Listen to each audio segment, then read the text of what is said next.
எனக்கு பிரியமானவர்களே, நீங்கள் எப்பொழுதும் கீழ்ப்படுகிறபடியே நான் உங்களுக்கு சமீபமாய் இருக்கும் பொழுது மாத்திரமல்ல, நான் தூரமாய் இருக்கிற போதும் அதிக பயத்தோடும் நடுக்கத்தோடும் உங்கள் ரட்சிப்பு நிறைவேற பிரயாசப்படுங்கள். ரட்சிப்பு நிறைவேற பிரயாசப்படுங்கள் என்று பவுல் பிலிப்பிய சபையாருக்கு அறிவுறுத்துகிறார். இன்றைய காலகட்டங்களில் நாம் சீர்தூக்கி பார்க்க வேண்டிய ஒரு காரியம், நமக்குள்ள இருக்கிற ரட்சிப்பு பழுதடையாமல் இருக்கிறதா? நமக்குள்ள இருக்கிற ரட்சிப்பு பழுதடையாமல் இருக்கிறதா என்பதை நாம் சீர்தூக்கி பார்க்க வேண்டும். பொதுவாக நாம் அதை சீர்தூக்கி பார்க்கறது இல்லை. நமக்குள்ள ஒரு மைண்ட் செட் என்ன இருக்குது அப்படின்னா, நம்ம எல்லாரும் ரட்சிக்கப்பட்டவங்க, ஊழியத்துக்கு அழைக்கப்பட்டவங்க அப்படின்னு சொல்லி நமக்குள்ள ஒரு மைண்ட் செட் இருக்கு. அதனால் நாம் இந்த ரட்சிப்பை பற்றி பெருசும் கவலைப்படுகிறது இல்லை. நான் வேதவசனம் சொல்லுது, இவ்வளவு பெரிதான ரட்சிப்பை குறித்து நீங்கள் கவலையற்றிருப்பீர்களானால் வரும் கோபத்துக்கு எப்படி தப்பித்துக் கொள்வீர்கள். இப்போ இந்த ரட்சிப்பை வேதம் எப்படி எக்ஸ்போஸ் பண்ணுது அல்லது எப்படி சொல்லுது அப்படின்னா, பெரிதான ரட்சிப்புன்னு சொல்லியிருக்கு. இவ்வளவு பெரிதான ரட்சிப்பு அப்படின்னு சொன்னால், இந்த ரட்சிப்புக்கு ஈடு இணையாக இந்த உலகத்தில் வேறு எதுவுமே இல்லை. There's nothing that can be compared with our salvation. நம்முடைய ரட்சிப்புக்கு இணையாக இன்னொன்று இருக்கிறதா என்றால் இல்லவே இல்லை. அது ஒன்று. ரெண்டாவது, இந்த ரட்சிப்பு எப்படிப்பட்டது அப்படின்னு சொன்னால், விலையேற பெற்றது, incomparable and it is costly, very very expensive. இந்த ரட்சிப்புக்கு ஈடு இணை எதுவும் கிடையாது. எந்த ஒன்றோடும் இதை ஒப்பிட முடியாது. இது விலை மதிப்பற்றது. அவ்வளவு விலை மதிப்புள்ளது, அற்றதல்ல, மதிப்புள்ளது. இதனுடைய விலையை நம்மளால் மதிக்க முடியாது. ஆனால் சாத்தான் நம்மகிட்டிருந்து பறிக்க விரும்புவது எது? இந்த ரட்சிப்பை. அதனால தான் பவுல் எழுதுகிறாரு, ஒர்க்கிங் அவுட் யுவர் சால்வேஷன். உங்களுடைய ரட்சிப்பை காத்து கொள்றதுக்கு நீங்கள் பிரயாசப்படுங்கிற. நம்ம பிரயாசப்படாமல் விட்டுட்டோம் அப்படின்னு சொன்னால் இந்த ரட்சிப்பு என்ன செஞ்சிடும்? ஏன் டெய்லி வீட்டை பெருக்கலை அப்படின்னா அந்த வீடு முழுவதும் எப்படி ஆயிரும்? குப்பையாயிரும், குடியிருக்க தகுதியற்றதாகிவிடும். அதுபோல் நம்முடைய இருதயத்தை டெய்லி நீங்கள் பெருக்கி சுத்தம் பண்ணலை அப்படின்னா நம்முடைய இருதயம் குப்பையாகி நமக்குள்ள இருக்கிற விலையேற பெற்ற ஒப்பற்ற அந்த ரட்சிப்பை அது என்ன செஞ்சிடும்? கெடுத்து போடும், அல்லது அது மங்கி போக செய்யும். அதனால தான் இன்றைக்கு இந்த ரட்சிப்பை குறித்து சொல்லி இருக்கும்போது, ரட்சிப்பு என்பது முக்காலத்துக்கும் உரியது, பாஸ்ட், ப்ரெசன்ட் அண்ட் ஃப்யூச்சர். நான் ரட்சிக்கப்பட்டேன், இப்போ ரட்சிக்கப்படுகிறேன், பட்டுக்கொண்டிருக்கிறேன், இனியும் நான் ரட்சிக்கப்படுவேன். இந்த கான்செப்டை யார் மனசில் வைத்து வாழ்கிறார்களோ அவர்கள் தங்களுடைய ரட்சிப்பை பாதுகாக்க முடியும். இந்த கான்செப்டை அவங்க மனசில் நினைக்காம அஜாக்கிரதையாக இருப்பார்கள் என்றால் அவருடைய ரட்சிப்பு கொஞ்சம் கொஞ்சமாக மழுங்கி ஒரு நாள் அவங்க ரட்சிக்கப்பட்டவங்க மாதிரியே இல்லாத மாதிரி அவங்க நடவடிக்கைகள் போயிடும். அதனால தான் இந்த ரட்சிப்பு நிறைவேறதுக்கு டெய்லி பிரயாசப்படணும். ஒரு நாள் 2 நாள் அல்ல. இந்த ரட்சிப்பு நிறைவேறதுக்காக ஜான் வெஸ்லி கிட்டத்தட்ட 50 வருடங்கள் ஊழியம் செய்து 40,000 பிரசங்கங்களை பண்ணின ஒரு தெய்வ மனுஷன். அவர் daily he worked out the salvation to be fulfilled. ரட்சிப்பு நிறைவேறதுக்கு டெய்லி அவர் ஒர்க் பண்ணார். அதுக்கு அவர் ஒரு 7 சீக்ரெட் பிரின்சிபல்ஸ் வச்சுருந்தார். அதை நான் கடைசியில் உங்களுக்கு நான் சொல்கிறேன். இப்போ அந்த ரட்சிப்பு அப்படிங்கிறது வேறு யாராலையும் கொடுக்க முடியாதது, ஒருவராலும் கொடுக்க முடியாத ஒன்று. அது அவ்வளவு விலை மதிப்புள்ளது. அதனுடைய கிரயத்தையோ விலையோ நம்ம கம்பேர் பண்ண முடியாது. அப்படின்னா இது எதனால் சம்பாதிக்கப்பட்டது? இந்த ரட்சிப்பு இயேசுவின் ரத்தத்தினால. இப்போ நம்ம ஒரு பணத்தை கொடுத்து அல்லது ஒரு பொருளை கொடுத்து இந்த ரட்சிப்பை நம்ம பெற்றுக்கொள்ளலாம் என்றால் அது முடியாது.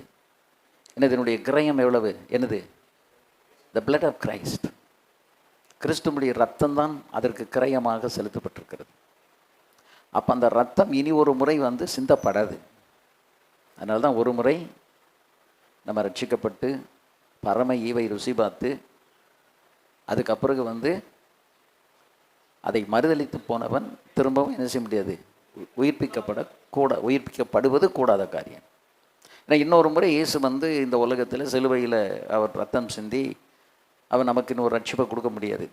There's no way. அதுக்கு வழியே கிடையாது. அப்போ நமக்கு இந்த உலகத்தில் தேவன் கொடுத்துருக்கிற இந்த மகத்தான ரட்சிப்பை கடைசி முடிவு பரியந்தம், அதனால தான் இந்த ரட்சிப்புக்கு சொல்லியிருக்கு, முடிவு பரியந்த நிலை நிற்பவனே ரட்சிக்கப்படுவான். அப்போ முடிவு பரியந்த நிலை நிற்கலைன்னா எது பறி போயிடும்? ரட்சிப்பு பறி போயிடும்.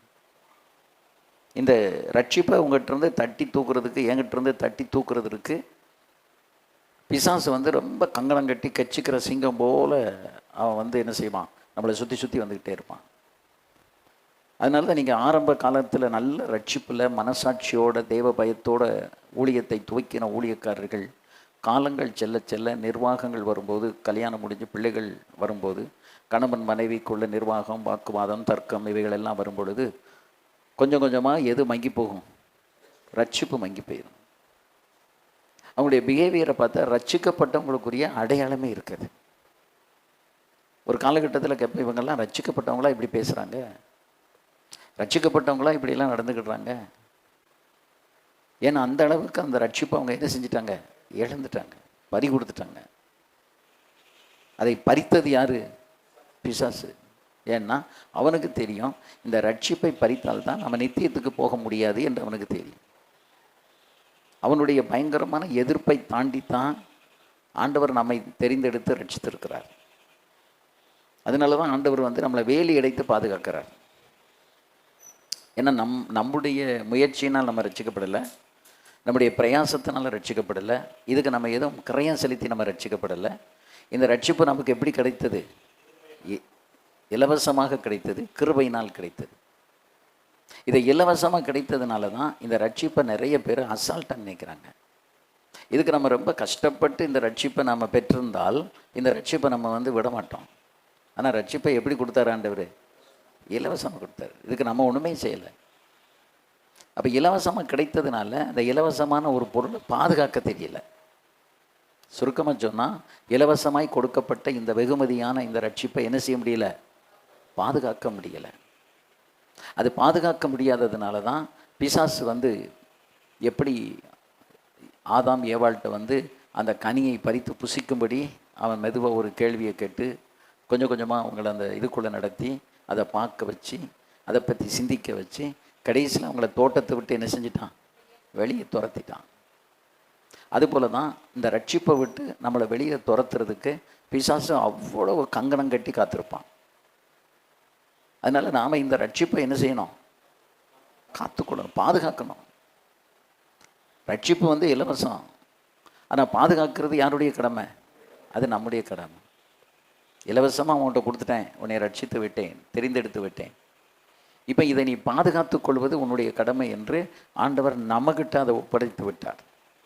அப்போ நாம் இந்த ரட்சிப்பை என்ன செய்யணும்? பாதுகாக்கணும்.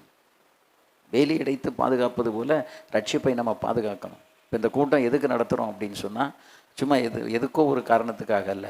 இந்த கூட்டமும் எதுக்காக? நம்முடைய ரட்சிப்பை தீட்டுறதுக்காக. ஏதாவது அங்கங்கே குறை இருந்துச்சுன்னா அந்த குறைகளை எல்லாத்தையும் நீக்கி ஒரு புதுப்பிக்கப்படுதலுக்குள்ளே வர்றதுக்காகத்தான், நம்முடைய குறைகளை உணர்ந்து அதை எல்லாத்தையும் சீர்படுத்தி சரிப்படுத்துறதுக்காகத்தான் இந்த கூட்டத்துக்கு நம்ம வர்றோம்.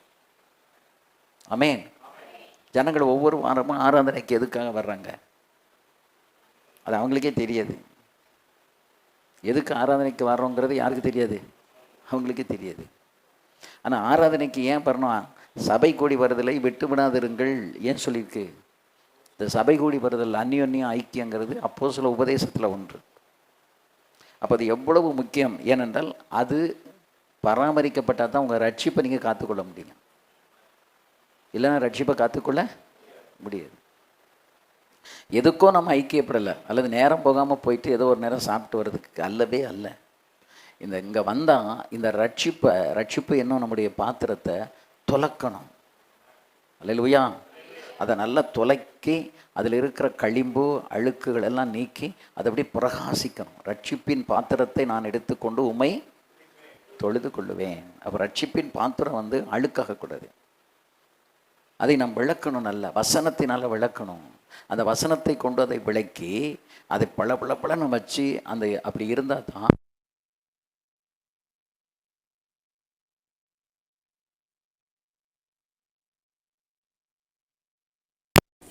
ரட்சிப்பை இழந்து போக வேண்டியதாக. அதற்கு நாம் ஒரு நாள் என்ன செய்யக்கூடாது, இடம் கொடுக்க.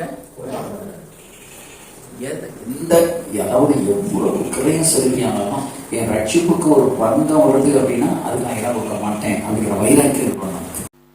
பவுல் அந்த வைராக்கியத்தில் இருந்தார், பேதுரு அந்த வைராக்கியத்தில் இருந்தார், ஜான் வெஸ்லி, எட்வர்ட் ஜோனத்தான், இவரெல்லாம் என்ன செய்ய, ஸ்மித், அதாவது அவர் பேர் என்னமோ பேர் இல்லை, ஸ்பர்ஜன், ஸ்மித், பிகில்ஸ்வர்த், இவங்கெல்லாம் இவங்களுடைய லைஃப் ஹிஸ்ட்ரியெல்லாம் நம்ம இப்போ படிச்சுக்கிட்டே இருக்கணும். யாருடைய லைஃப்பை, இந்த மாதிரி பரிசுத்தமானுடைய வாழ்க்கையை அவங்க எப்படி தங்களை நிலைநிறுத்தி கொண்டார்கள் என்று நாம் அதை படித்து கொண்டே இருக்க வேண்டும். வேதத்தை வாசிக்கும் போது அதோடு சேர்ந்து அடிஷ்னலாக இதையும் நம்ம படித்தா தான் அவங்க எப்படியெல்லாம் பிரயாசப்பட்டு கஷ்டப்பட்டு இந்த ரட்சிப்பை தங்களுக்குள்ளே காத்து கொண்டார்கள் என்று அந்த விவரம் நமக்கு தெரியும். அப்போ நம்மளும் இப்படியெல்லாம் பிரயாசப்படணும் அப்படிங்கிற இடத்துக்கு நம்ம வருவோம். இன்றைக்கி அதனால தான் இந்த ரட்சிப்பை பற்றியே கவலைப்படாமல் அதை காத்துக்கொள்ளணும்னு நினைக்காம விட்டுறாங்க. ஏன்னா இந்த அதாவது கிறிஸ்தவ ஜீவியம் அப்படிங்கிறது வந்து ஒரு யுத்த களம், ஒரு மார்ஃபீல்டு. அந்த யுத்த களத்தில் நிற்கிறவங்க ரொம்ப விழிப்பாக இருக்கணும். அலர்ட்டாக இல்லைன்னா சத்துரு ஒன்று நம்மளை போட்டுருவான், அல்லது நம்முடைய ஆயுதங்களை பறித்து கொள்ளுவான். நம்ம ஆயுதத்தையும் விடக்கூடாது, நம்மளும் பழுதாகக்கூடாது, சத்துருவையும் வீழ்த்தணும். அதுதான் என்னது, யுத்த களம். அப்போ அவன் நம்மளை டார்கெட் பண்ணுறான்னா அதுக்கு தப்பு வைக்கணும், நம்ம டார்கெட் பண்ணி அவனை என்ன செய்யணும், வீழ்த்தணும். அப்போ அந்த அலர்ட்னஸில் நம்ம வந்து என்ன செய்யணும், இருக்கணும். அப்படி இருந்தால் தான் சத்துரு வந்து நம்மளை நெருங்க முடியாது. இது சத்துரு நெருங்கிறதுங்கிறது வந்து நேற்றைக்கு ரட்சிக்கப்பட்டவங்களையும் சரி, ரட்சிக்கப்பட்டு 10 வருஷம் கழித்தவங்களும் சரி, ஒரு தலைவனாக இருக்கக்கூடியவங்களும் சரி, எல்லாருக்குமே அது பொருந்தும். இவங்கெல்லாம் ஊழியத்தில் வளர்ந்துட்டாங்க, இவங்களுக்கு என்ன வராது, பிரச்சனை வராது, சோதனை வராது அப்படின்னு நீங்கள் நினைக்கவே முடியாது.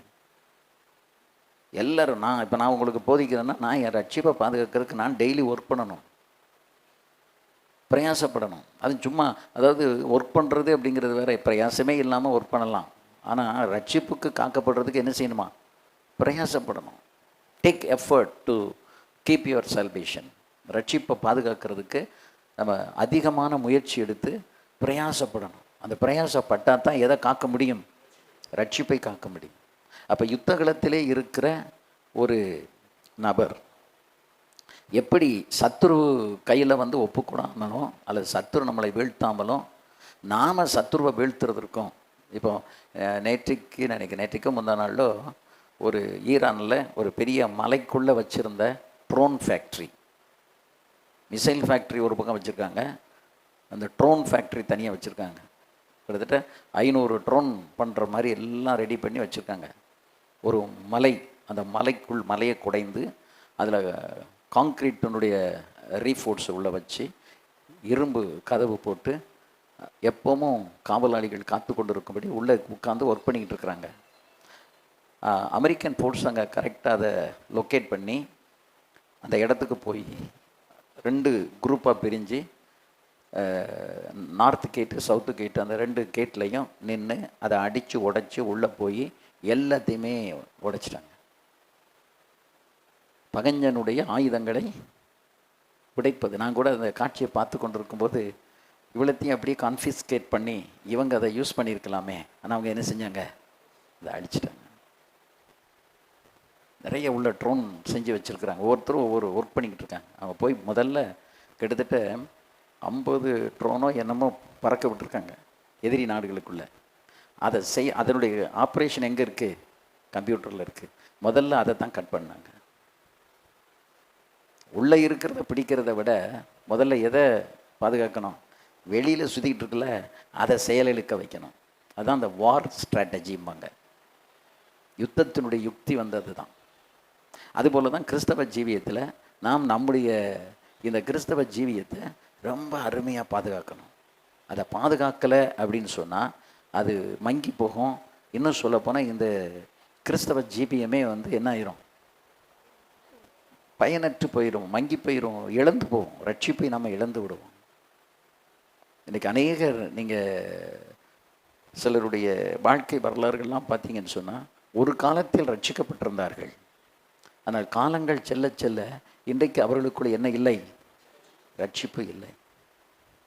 இப்போ நம்ம எதை கான்சன்ட்ரேட் பண்ணுறோன்னா, நம்ம வரங்கள், நம்ம ஊழியத்தை கட்டுறது வைக்கிறது, நம்ம பிரசங்கம் பண்ணுறது, இடம் வாங்கிறது, சர்ச்சு கட்டுறது, நம்முடைய ஊழியத்தை விரிவாக்கம் பண்ணுறது, இந்த மாதிரி காரியங்களில் தான் நம்ம அதிக பட்டுக்கிட்டு இருக்கிறோம். ஆனால் எது பழுதாகி கிடக்கு? நமக்குள்ளே இருக்கிற ரட்சிப்பு பழுதாகி கிடக்கு. ஒரு மனுஷனுக்கு ரட்சிப்பு பழுதானால் கர்த்தர் அவனோடு இருக்க மாட்டார். நீங்கள் நல்ல தீர்க்கமாக எழுதி வச்சுக்கிடுங்க. என் ரட்சிப்பு பறி போய் விட்டால் அல்லது என் ரட்சிப்பு மங்கி விட்டால் கர்த்தர் என்னோடு இருக்க மாட்டார். நான் ஊழியத்தில் வெற்றி அடையணும் அப்படின்னா முதல்ல யார் என் கூட இருக்கணும்? என் கூட இந்த பைபிள் இருக்கிறத விட, நான் போகிற இந்த கார் என்னோடு இருக்கிறத விட, இந்த ஊழியம் செய்கிறதுக்கு என் கையில் பணம் இருக்கிறத விட எது முக்கியம்? கர்த்தர் என்னோடு இருக்க வேண்டும். த பிரசன்ஸ் ஆஃப் காட், தேவனுடைய பிரசன்னம் என்னோடு இருக்க வேண்டும். அது இருக்கிறதா? நான் ஜெபிக்கும்போது கர்த்தர் என்னோடு பேசுகிறாரா? என்னை உணர்த்துகிறாரா? நான் உணர்வு உள்ளவனாக இருக்கிறேனா? இப்போ நம்ம ரட்சிப்பு எதனால் பறி போகுது அப்படின்னா, ரட்சிப்பை பறித்தா தான் நம்ம கர்த்தருடைய அந்த சமூகத்தை விட்டு நம்ம வெளியேற முடியும், பயனற்றவர்களாக போக முடியும் அப்படின்னு யாருக்கு தெரியும்? பிசாசுக்கு தெரியும். அதனால தான் உங்களை எதிராளியாகிய பிசாசு கட்சிக்கிற சிங்கம் போல எவனை விழுங்கலாமோ வென்று அது அந்த விழுங்குறவன் எவனை விழுங்கலாமோன்னா, எவன் ஆண்டவருக்காக வைராக்கியமாக இருக்கானோ, எவன் ஆண்டவருக்காக வைராக்கியமான காரியங்களை செய்கிறானோ, எவன் கர்த்தருடைய ராஜ்யத்தை கட்டணும்னு பிரயாசப்படுறானோ அவனை விழுங்கணும்னு சொல்லி அவன் முயற்சி பண்ணுறான். மற்றவங்களை பற்றி அவனுக்கு என்ன இல்லை? கவலை இல்லை. ஆனால் அவன் யார் மேலே டார்கெட் வச்சுக்கிட்டு இருக்கான்?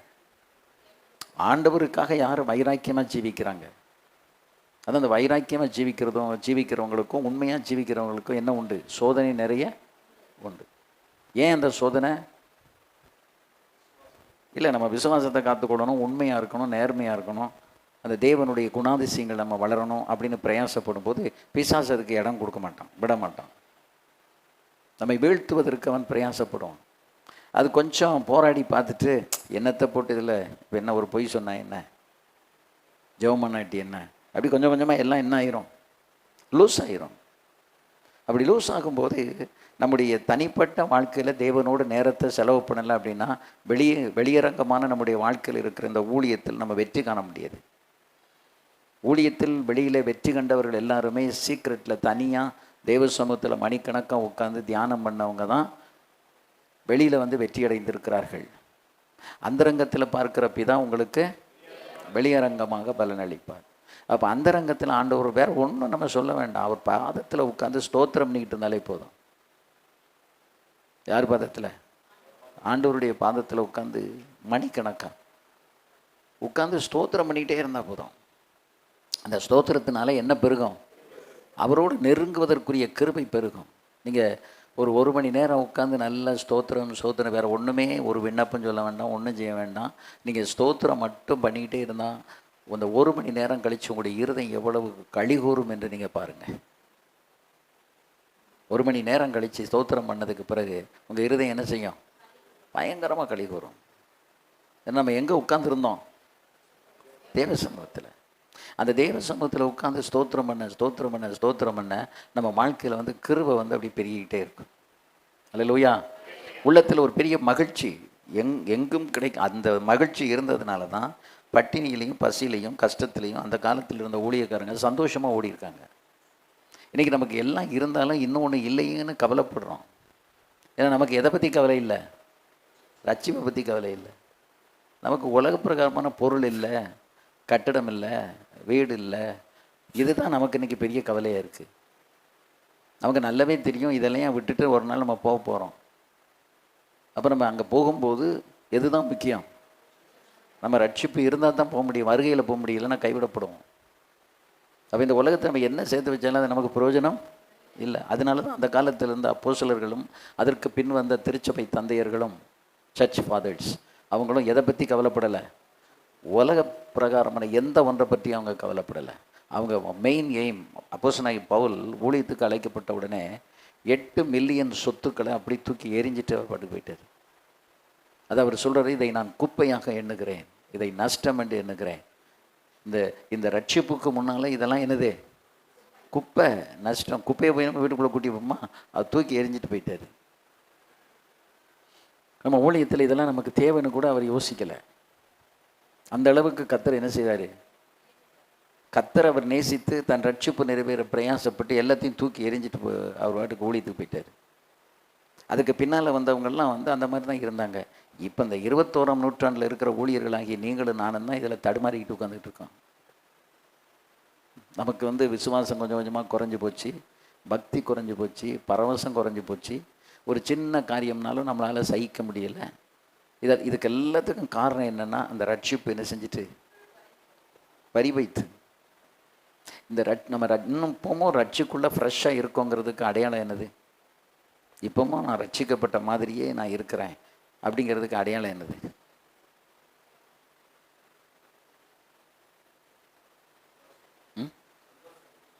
சரி, ஒன்று சந்தோஷம், ரட்சிப்பின் சந்தோஷம். அடுத்து போன சனிக்கிழமை ஒரு போதகரோடு பேசிகிட்டு இருந்தேன் ஃபோனில். இப்போ அவர் சொன்னார், இன்னும் ஒரு போதகர் அதே ஸ்தாபனத்தில் உள்ளவர், 2 பேர் எனக்கு தெரியும். அவர் சொன்னார், இந்த போதகர் என்னை பார்த்து திருடன் என்று சொல்லிவிட்டார்னு அழுதார். எனக்கு அது ரொம்ப துக்கமாக இருந்துச்சு. ஒரு ஊழியக்காரரை பற்றி இவர் இப்படி சொல்லலாமா அப்படின்ட்டு. திங்கட்கிழமை நான் அவரை பார்க்க வேண்டிய ஒரு சந்தர்ப்பம் வந்தது. அப்போ நான் அவர்கிட்ட கேட்டேன், நீங்கள் இன்னாரை பார்த்து இப்படி இந்த வார்த்தை சொல்லியிருக்கீங்களே, இப்படி சொல்லலாமா அப்படின்னு கேட்டேன். ஐயா, அது தப்பு தான், நான் அவரை பார்க்கும்போது மன்னிப்பு கேட்டுடுறேன், நான் சொல்லியிருக்கக்கூடாது அப்படி. அப்போ நான் புரிஞ்சுக்கிட்டேன், கொஞ்சம் ரட்சிப்பு பழுதாகலை, என்ன செய்யுது இருக்கு. ஏன்னா ரட்சிக்கப்படும் போது என்ன செய்யுதுன்னு தெரியுமா? மனஸ்தாபப்பட்டு மனம் வருந்தி அழுதோம், ஆண்டவரே என் பாவத்தை மன்னிங்க அப்படின்னு. அதை அழுது ஒப்பு கொடுத்தோம். அன்றைக்கு தான் நம்ம ரட்சிக்கப்பட்டோம். அப்போ அன்றைக்கு மனம் திரும்பின அந்த மனம் திரும்புதல் என்றைக்கும் இருந்து கொண்டே இருக்க வேண்டும்.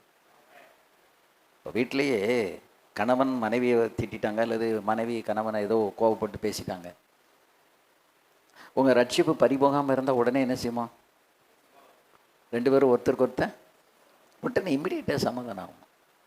அது அட்லீஸ்ட் அந்த சூரியன் அஸ்தமிக்கிறதுக்கு முன்னாலேயாவது என்ன செய்யணும்? சமாதானம். நான் தெரியாமல் பேசிட்டேங்க, அதை மனசில் ஒன்றும் வச்சுக்கிடாதீங்க, மன்னிச்சிடுங்க. இல்லை கணவன் போய், ஏமா நான் கோவப்பட்டிருக்கக்கூடாது, கோவப்பட்டேன், மன்னிச்சிடு. அப்போ அந்த இடத்துல எது நிறைவேறுது? ரட்சிப்பு நிறைவேறுது. 2 நாளைக்கு பேச மாட்டோம், 2 நாளைக்கு பேசுறதில்ல. மேசையில் சாப்பாடு இருக்கோம், சாப்பிடுவோம், ஆனால் என்ன செய்ய மாட்டோம்? பேச மாட்டோம். சரி, மனைவியும் இப்படி நம்மகிட்ட பேசாமல் இருக்காங்களே, என்னங்க ஏன் பேசாமல் இருக்கீங்க அப்படின்னு கேட்பீங்களா? கேட்க மாட்டோம். ஏன் தெரியுமா? இந்த ஈகோ. இவருக்கு என்ன இவ்வளோ பெரிய இது, இவருக்கு இவ்வளோ இருந்தால் எனக்கு இருக்காதோ? அங்கே என்ன வருது? வீராப்பு, ஈகோ. அந்த வீராப்பு வரும்போது எது அழியுது? ரட்சிப்பு அழியுது. அதை சந்தோஷப்பட்டு கொண்டு அதை பார்த்து சந்தோஷப்படுகிறவன் தான் சத்துரு. இப்போ நம்ம உடனே சரி ஏதோ ஒரு கோவப்பட்டோம், பேசிட்டோம், வச்சுட்டோம், ரைட், மனித இயல்பு, தவறுறது சகஜம்தான். பட் அடுத்த நேரம் அதுக்கு என்ன ப்ரொவிஷன்? உடனே என்ன செய்யணும்? சரி, இப்போ மன்னிப்பு கேட்டு சீர்படுத்துறதுன்னு வைங்களேன். டெய்லி 2 தடவை இப்படி மன்னிப்பு கேட்டுக்கிட்டே இருக்கலாமா? சொல்லுங்க. டெய்லி 2 தடவை இப்படி கோவப்பட்டுட்டு சண்டை போட்டுட்டு நம்ம மன்னிப்பு கேட்டுக்கிட்டே இருக்கலாமா? ஐயா, நீங்கள் அந்த வசனம் சொல்லுவீங்கன்னு எனக்கு தெரியும். எனக்கு நான் இதை நான் சொல்லும்போது அந்த வசனம் எனக்கு தெரியாதுன்னு நினச்சி நீங்கள் சொல்கிறீங்களா, அல்லது தப்பிக்கிறதுக்காக சொல்கிறீங்களா? நான் இப்போ சொல்லிக்கிட்டு இருக்கிறது மன்னிப்பு கேட்க சொல்லிக்கிட்டு இருக்கேன். நீங்கள் மன்னிக்கிறது அது அடுத்த பாயிண்ட், அடுத்து நான் வர்றேன். இப்போ நான் சொல்லிக்கிட்டு இருக்குது என்னது? பாஸ்டர் ஜோஷுவா இப்படி வந்துருங்களேன், இப்படி ஃப்ரெண்டில். அங்கே தான் நீங்கள் பின்னால் உட்காடுறீங்க சேலத்தில். அதாவது மன்னிப்பு நம்ம வந்து கேட்குறத பற்றி சொல்லலை. மன்னிப்பு கேட்குறத நான் பேசிக்கிட்டு இருக்கேன், மன்னிக்கிறத நான் சொல்லலை. ஒருத்தர் வந்து கேட்டால் நம்ம 7-7 தடவை என்ன செய்யணும். ஆனால் அந்த 7-7 தடவை நீங்கள் மன்னிப்பு கேட்டுக்கிட்டே இருந்தீங்கன்னா உங்கள் லட்சணம் என்ன, எப்படி இருக்கும் நீங்களே யோசித்து பாருங்கள். அதாவது நம்ம வாழ்க்கையில் மேக்சிமம் யாருக்கிட்டையும் மன்னிப்பு கேட்காத அளவுக்கு நம்ம என்ன செய்யணும், நடக்கிறதுக்கு பிரயாசப்படணும். சப்போஸ் மனுஷன் தானே, ஒரு வார்த்தையை தவறி சொல்லிட்டோம் அல்லது கோவப்பட்டோம், அவங்க இருதயம் காயப்பட்டு நாளைக்கு வேலையாக போய் என்ன செய்யணும். ஒரு ஆஃபீஸில் 2 பேர் ஒர்க் பண்ணிக்கிட்டு இருந்தாங்க. அதில் ஒருத்தர் வந்து கிறிஸ்டியன், ஒருத்தர் வந்து ஹிந்து. அந்த இந்து நண்பர் இவருக்கு ரொம்ப இடைஞ்சல் பண்ணிக்கிட்டே இருப்பார். ஒரு நாள் இவரும் பொறுத்து பார்த்துட்டு என்ன செஞ்சிட்டாரு, நல்ல திட்டி விட்டார். வீட்டில் வந்து ஜெபம் பண்ணுறதுக்கு முடியலை. கர்த்தர் கேள்வி கேட்குறாரு, நீ ஒரு கிறிஸ்தவனா, நீ அதை சகித்து கொள்ள முடியாதா உனக்கு? இப்போ இவருக்கு வந்து மனசாட்சியில் குத்துது, ஐயோ நம்ம தப்பு பண்ணிட்டோமே. அவர் பேசலாம், ஆனால் நான் என்ன செய்யக்கூடாது, நான் பேசியிருக்கக்கூடாதே. ஆண்டவரே, நாளைக்கு ஆஃபீஸில் முதல்ல போன உடனே என் சீட்டில் உட்கார்றதுக்கு முன்னால் நான் என்ன செய்வேன், அவர்கிட்ட போய் நான் மன்னிப்பு கேட்பேன். அவர் தான் தப்பு பண்ணது, இவர் தப்பு பண்ணலை. அவர் தப்பு பண்ணதுனால இவர் என்ன செஞ்சிட்டாரு, கோபப்பட்டு பேசிட்டார். ஆனால் காலையில் போன உடனே நேராக அவர் டேபிளில் போய், பிரதர், நான் வந்து உங்கள்கிட்ட கோபப்பட்டது ரொம்ப தப்பு, என்னை நீங்கள் மன்னிச்சிருங்க அப்படின்ன உடனே அவர் யோசிக்கிறார், நான் தானே தப்பு பண்ணேன், இவர் வந்து மன்னிப்பு கேட்குறாரு. அதான் கிறிஸ்தவ பண்பு. இப்போ யார் தப்பு பண்ணால் யார் ரைட்டாக பிஹேவ் பண்ணாங்கிறதெல்லாம் இப்போ மேட்ரு கிடையாது. ஆனால் நாம் என்ன செய்யணும், அன்னையிலேருந்து இவரை நேசிக்க ஆரம்பிச்சிட்டாரு. அப்புறம் கொஞ்ச நாளையில் அவர் ரட்சிக்கப்பட்டார். அப்படி சுயம் உடையும் போது நம்ம மற்றவங்ககிட்ட போய் இறங்கி போய் மன்னிப்பு கேட்கும்போது அவங்க நம்மளை வந்து ஒரு தெய்வீக கண்ணோட்டத்தில் பார்க்குறாங்க. ஏன்னா மனிதனுடைய இயல்பு என்ன அப்படின்னு கேட்டிங்கன்னா, வம்புக்கு வம்பு, தும்புக்கு தும்பு பண்ணுறது தான் நம்முடைய இயல்பு. அப்போ அப்படிப்பட்ட ஒரு குணம் இல்லாமல் இவங்க வந்து நான் தப்பு பண்ணேன், அவர் வந்து மன்னிப்பு கேட்குறாரு. அப்போ அவருடைய மனசாட்சி எவ்வளோ கூர்மையாக இருக்குது. இப்போ இவர் மனசாட்சியை மலிக்கிருந்தால் கர்த்தர் சொன்னாலுமே அவர் போய் மன்னிப்பு கேட்க மாட்டார். உங்கள் குடும்பங்களில் இந்த மாதிரி ஒரு இதை நீங்கள் கடைப்பிடித்து வந்தால் உங்கள் குடும்பத்தில் எப்போவுமே நீங்கள் தெய்வீக பிரசனத்தை உணர்ந்துக்கிட்டே இருப்பீங்க. ஆமென். 2வது, அனாவசியமாக பாத்திரமும் உருளாது, சத்தமும் கேட்காது. கணவன் மேலே வந்து இருக்கிற கோபத்தை நேரடியாக காட்ட முடியாத பெண்கள் என்ன செய்வாங்க, பாத்திரத்தை கடாமுடான்னு உருட்டிடுவாங்க. காப்பி சட்டியெல்லாம் பார்த்தா நிறைய வீடுகளில் நெளிஞ்சு போய் தான் இருக்கும், நொட்டுன்னு வச்சு. சரி, இந்த காப்பி சட்டி நெளிஞ்சிருக்கிறதுக்கும் நம்ம ஊழியத்துக்கும் என்ன சம்பந்தம்? அதில் தானே உங்கள் குணத்தை நீங்கள் காட்டுறீங்க. இதில் அப்புறம் நொட்டுன்னு பாத்திரத்தெல்லாம் கடமுடான்னு உருட்டி விட்டு கோபத்தெல்லாம் வெளிப்படுத்திட்டு அதுக்கப்புறம் வந்து நம்ம முக்காடு போட்டு கண்ணீர் விட்டு அந்நிய பாஷை பேசி அழுதா அந்த அந்நிய பாஷை யாருக்கு வேணும்? அது உண்மையான பாஷையா? இன்றைக்கி அதுதான் எமோஷனல்லாம் அந்நிய பாஷை பேசுகிறோம். ஆனால் அந்நிய பாஷை பேசுனதுக்கு அளவுக்கு நாம் வந்து நம்முடைய வாழ்க்கையில் வந்து அதை கடைப்பிடிக்கிறோமா? சிம்பிளான காரியங்கள், நீங்கள் பெரிய காரியத்தெல்லாம் செய்ய வேண்டாம்.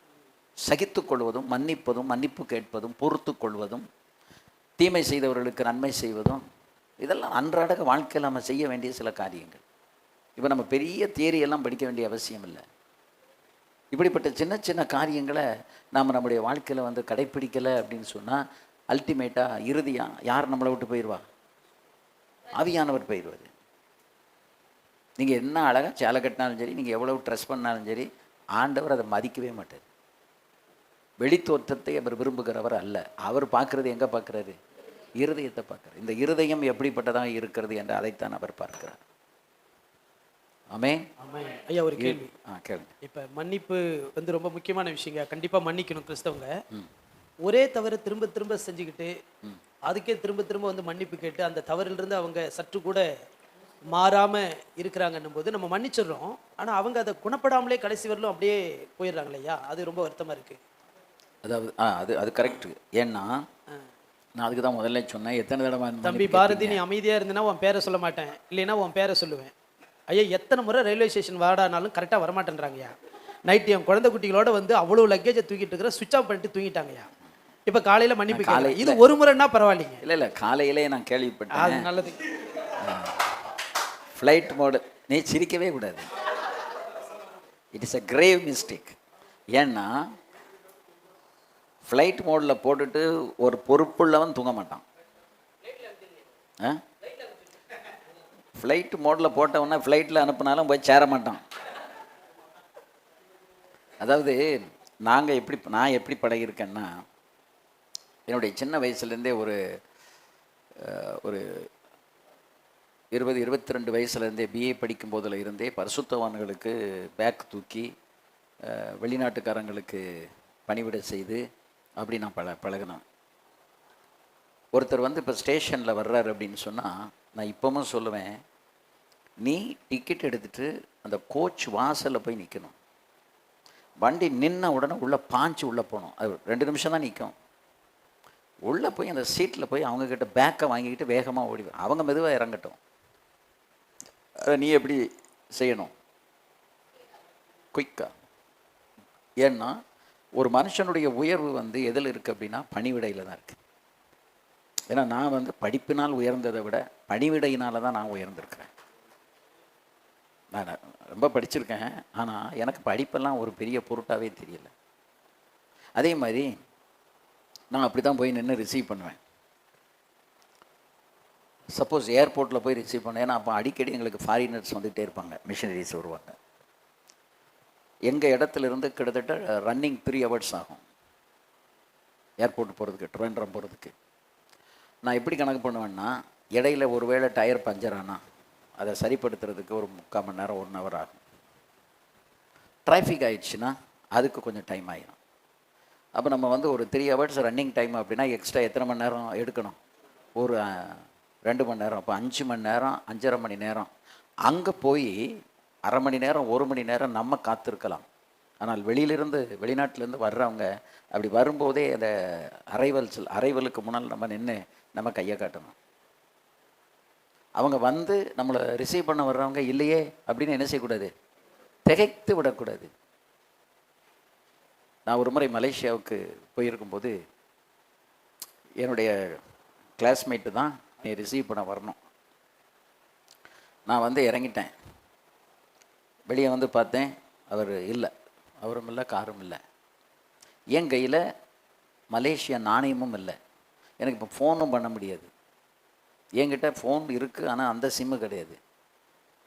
ஆண்டவரே என்ன செய்ய அப்படின்னு அப்படி திகைக்கும்போது ஒருவர் வேகமாக ஓடி வந்தார். ஏர்போர்ட்டுக்குள்ளே வேகமாக போகிறாரு. ப்ளீஸ் அப்படின்னு சொல்லிட்டு நிறுத்தின உடனே கேன் யூ மேக் அ கால் அப்படின்னு ஒரு ஃபோன் பண்ண முடியுமான்னு கேட்டேன்.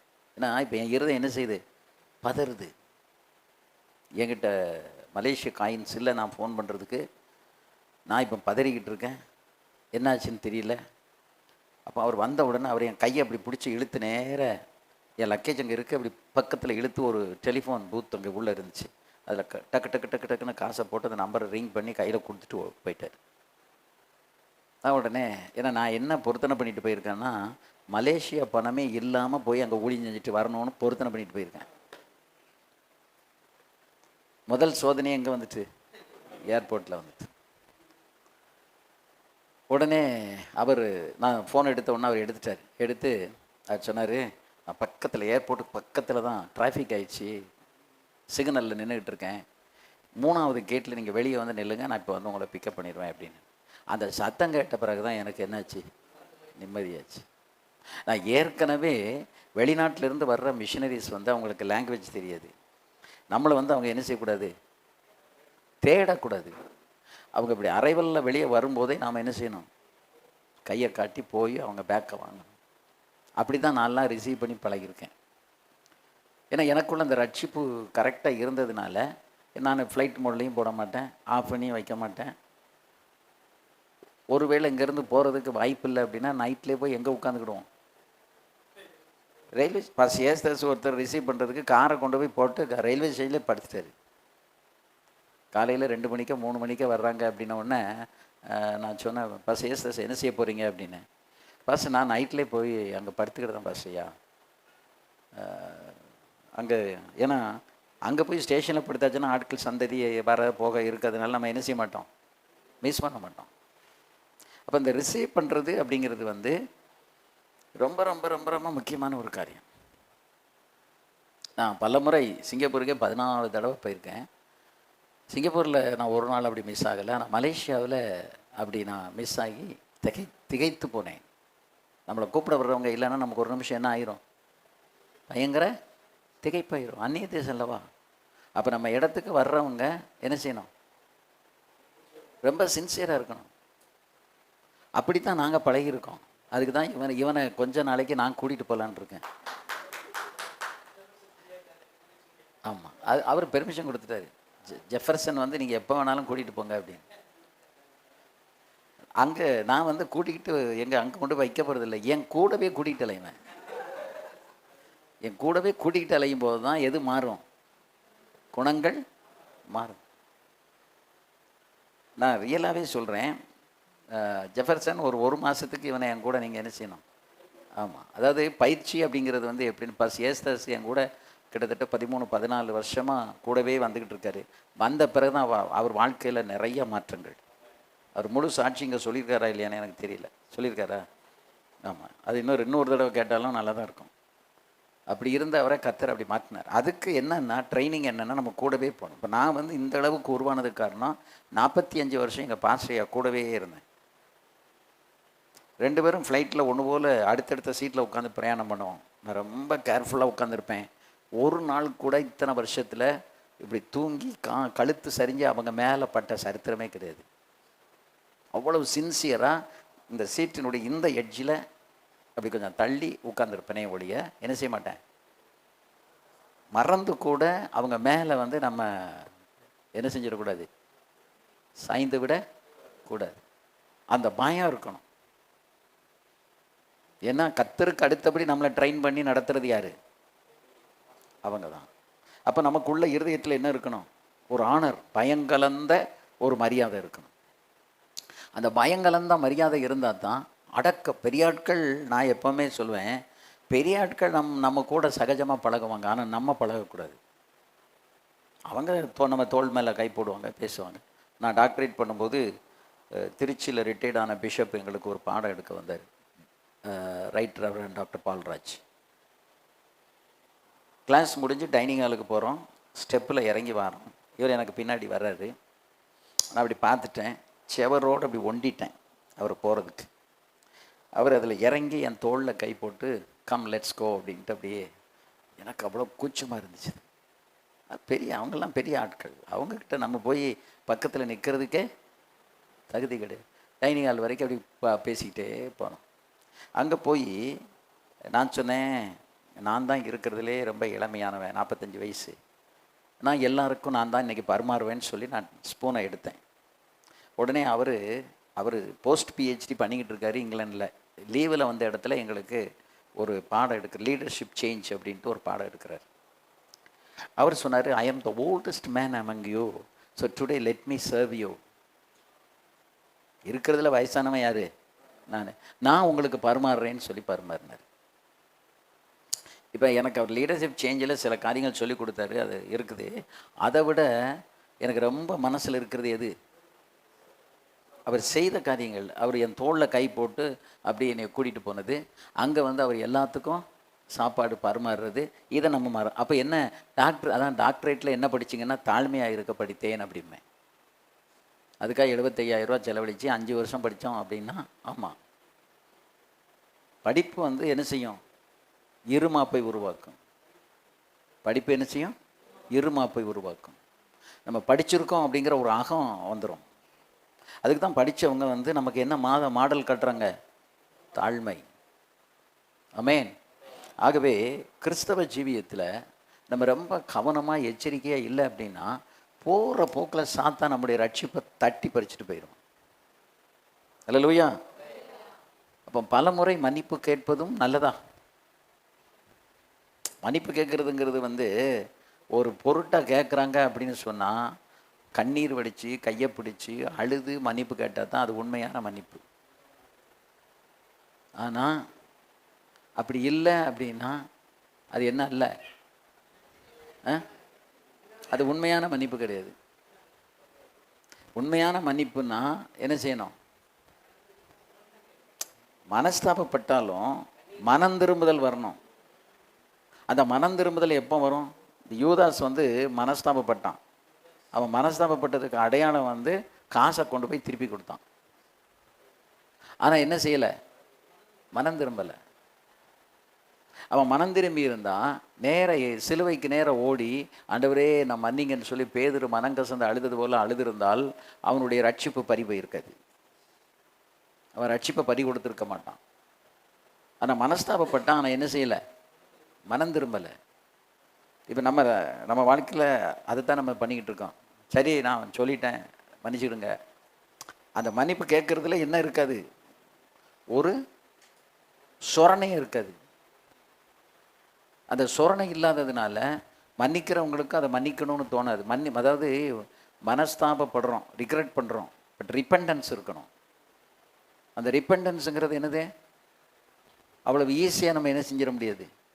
நீங்கள் ஒரு தடவை மன்னிப்பு கேட்கும்போது கண்ணீர் விட்டு கதறி அழுது முதல்ல தேவனிடத்தில் ஒப்பு கொடுத்து அதுக்கப்புறம் அந்த குறிப்பிட்ட நபரிடத்தில் போய் நீங்கள் மன்னிப்பு கேட்டிங்கன்னா அப்புறம் உங்கள் வாழ்க்கையில் இன்னொரு முறை மன்னிப்பு கேட்கும் தருணம் உங்களுக்கு வரவே வராது. ஆமென். ஒரு தடவை மன்னிப்பு கேட்டதுக்கே நம்ம என்ன பண்ணுறோம்?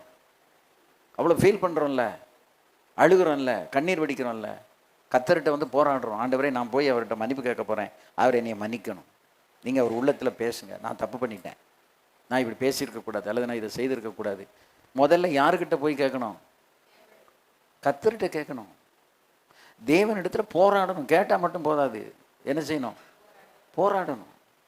அப்படி போராடி நம்ம கள்ளக்குறிச்சியில் ஒரு பாஸ்டர் அவருடைய ஆவிக்குரிய தகப்பனாரோட சண்டை போட்டு 17 வருஷம் சபையை விட்டு போய் இப்போ அவர் பாஸ்டர் ஆகிட்டார். நான் ஒரு நாள் இந்த பிரசங்கத்தை பண்ணேன். மனஸ்தாபப்பட்டு மனம் திரும்பாத யூதாஸ் அப்படின்னு அந்த பிரசங்கத்தை பண்ணேன். அந்த பிரசங்கத்தை அவர் கேட்டுக்கிட்டே இருக்கும்போது அவருக்குள்ள ஒரு உள் உணர்வு, நான் நம்ம பாஸ்டர்கிட்ட சண்டை போட்டு எத்தனை வருஷம் ஆயிட்டு? 17 வருஷம் ஆகிட்டு. நம்ம போய் ஒரு நாள் அவர்கிட்ட என்ன கேட்கலையே? மன்னிப்பு கேட்கலையேன்னு சொல்லி அந்த பிரசங்கம் முடிஞ்ச உடனே கை வைத்தினார். என்ன பாஸ்டர் அப்படின்னு. நான் இந்த மாதிரி என்னுடைய ஆவிக்குரிய தகப்பன்கிட்ட நான் சண்டை போட்டு சபையை விட்டு வெளியே 17 வருஷம் ஆச்சு. இப்போ நான் ஊழியமும் செய்கிறேன், ஆனால் என்ன செய்யலை? ஒப்புரவாகலை, மன்னிப்பு கேட்கலை. அடுத்த மாதம் நான் கூட்டத்துக்கு வர்றதுக்கு முன்னால் நான் போய் என்ன செய்வேன்? மன்னிப்பு கேட்பேன் அப்படின்னு சொல்லி சொன்னார். அது மாதிரி அவர் 2 மாதம் எடுத்து குடும்பமாக உட்காந்து அழுது ஜெபம் பண்ணி அதுக்கப்புறம் ஒரு நாள் அவர் நேராக போய் அவரை பார்த்து மன்னிப்பு கேட்டு, இப்போ அவர் ஆளே அடையாளம் தெரியல. 17 வருஷங்கும் போது எப்படி ஆயிடுச்சு. ஆனாலும் நான் இன்னார் அப்படின்ன உடனே ஒரு சர்ச்சுக்குள்ளே கூட்டிகிட்டு போய் உட்கார வச்சு பேசி காஃபி போட்டு கொடுத்து, இந்த மாதிரி நான் அன்னைக்கு உங்கள்கிட்ட தெரியாமல் நான் இப்படியெல்லாம் பேசிட்டேன், நடந்துட்டேன், சபையை பிரிச்சுட்டேன், என்னை மன்னிச்சிருங்க அப்படின்னு சொல்லி அப்புறம் அவர் முழங்கால் போட்டு ஜெபம் பண்ண வச்சு இவருக்கு 2 பிள்ளைகள் கல்யாணம் முடிச்சு கொடுத்தாச்சு. யாருக்கு? மன்னிப்பு கேட்குறாருல்ல, அவருக்கு 2 பிள்ளைகள் கல்யாணம் முடித்து பேரம்பேத்தி எடுத்துட்டாரு. அது கல்யாணம் முடித்து பேரம்பேத்தி எடுத்தாலும் சரி அல்லது கொள்ளு பேரம் எடுத்தாலும் சரி தப்பு தான். அது எத்தனை வருஷம் கழிச்சினாலும் அதை என்ன செய்யணும்? அது மன்னிப்பு கேட்டு சீர் பொருந்தணும். 20 வருடம் யாக்கோபு அவன் பாட்டுக்கு போயிட்டான். 20 வருடம் கழித்து திரும்பி வரும்போது அவன் பெத்தேலில் ராத்திரியெல்லாம் போராடினான். எதுக்கு போராடினான் தெரியுமா? ஏசாகிட்ட மன்னிப்பு கேட்கறதுக்கு. ஏசாகிட்ட மன்னிப்பு கேட்கறதுக்கு ராம் முழுவதும் கர்த்தரிடத்தில் போராடி ஜெபம் பண்ணி காலையில் ஏசா வரும்போது அவன் என்ன செய்தான்? கழுத்தை கட்டி கொண்டு அழுதான். ஏன்னா அவன் 2 தடவை ஏமாற்றிட்டான். 2 தடவை ஏசாவினுடைய இருதயம் காயப்பட்டு கிடந்துச்சு. இப்போ அதை சரிப்படுத்தணும் அப்படின்னா அவன் கழுத்தை கட்டி கொண்டு வெகு நேரம் அழுதான் இருக்கு. அப்போ மன்னிப்பு கேட்குறது வந்து நான் தெரியாமல் செஞ்சுட்டேன் மன்னிச்சுக்கிடுங்கன்னு சும்மா அப்படி சொன்னதுனால மன்னிச்சிட முடியுமா? அதுக்கு என்ன செய்யணும்? ஃபஸ்ட் ரிக்ரெட் பண்ணணும், மனஸ்தாபப்படணும். அதுக்கு அடுத்த ஸ்டெப் என்னது? மனம் திரும்பணும். ஒருத்தர் வந்து நம்மக்கிட்ட மன்னிப்பு கேட்குறாரு அப்படின்னா அவர் மன்னிப்பு கேட்குற விதத்தை நம்ம யோசிக்கும் போது இவங்க ஏற்கனவே உள்ளமெல்லாம் உடைந்து அவங்க நம்மக்கிட்ட வந்து மன்னிப்பு கேட்குறாங்கங்கிறது யாருக்கு தெரியணும்? அந்த யார்கிட்ட கேட்குறோமோ அவருக்கு தெரியணும். அப்படி தெரிஞ்சால் தான் இவர் வந்து மன்னிப்பு கேட்குறத நான் கண்டிப்பாக மன்னிக்கணுங்கிற உள்ளம் அவருக்கு உண்டாகும். ரெண்டாவது கர்த்தர் பார்ப்பார். இப்போ உள்ளம் உடைஞ்சி இந்த காரியத்தில் இந்த அளவுக்கு வந்து ஆண்டவர்கிட்டத்தில் போராடி ஜெபம் பண்ணி ஆண்டவர் தான் உங்கள் உள்ளத்தில் பேசணும். இல்லைன்னா நிறைய பேர் வந்து என்ன செய்ய மாட்டாங்க. ஏசுதாஸ் அவருடைய ஆவிக்குரிய தகப்பனார்ட்ட மன்னிப்பு கேட்குறதுக்காக நான் ரொம்ப வலியுறுத்தினேன். கண்டிப்பாக மன்னிப்பு கேட்டால் தான் ஏசுதாஸ் உங்களுக்கு நல்லது, அப்போ தான் நீங்கள் செய்கிற ஊழியம் வந்து ஆசீர்வதிக்கப்படும் அப்படின்னு சொல்லி அவர் மன்னிப்பு கேட்க முடியாதுன்னு ரொம்ப நாளாக போராடினார். கேட்டு தான் ஆகணும், வேறு வழியே இல்லைன்னு மன்னிப்பு கேட்குறதுக்கு ரெடியாகி சொல்லிவிட்டால் அவர் மன்னிக்கவே மாட்டேன்ட்டார். மன்னிக்காமலே அவர் மரித்து போய்விட்டார்.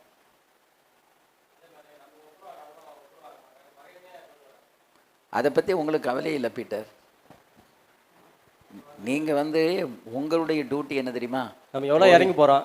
இல்லை, நீங்கள் போய் மன்னிப்பு கேட்க வேண்டியது உங்களுடைய கடமை. மன்னிக்க வேண்டியது அது அவங்க சைடு.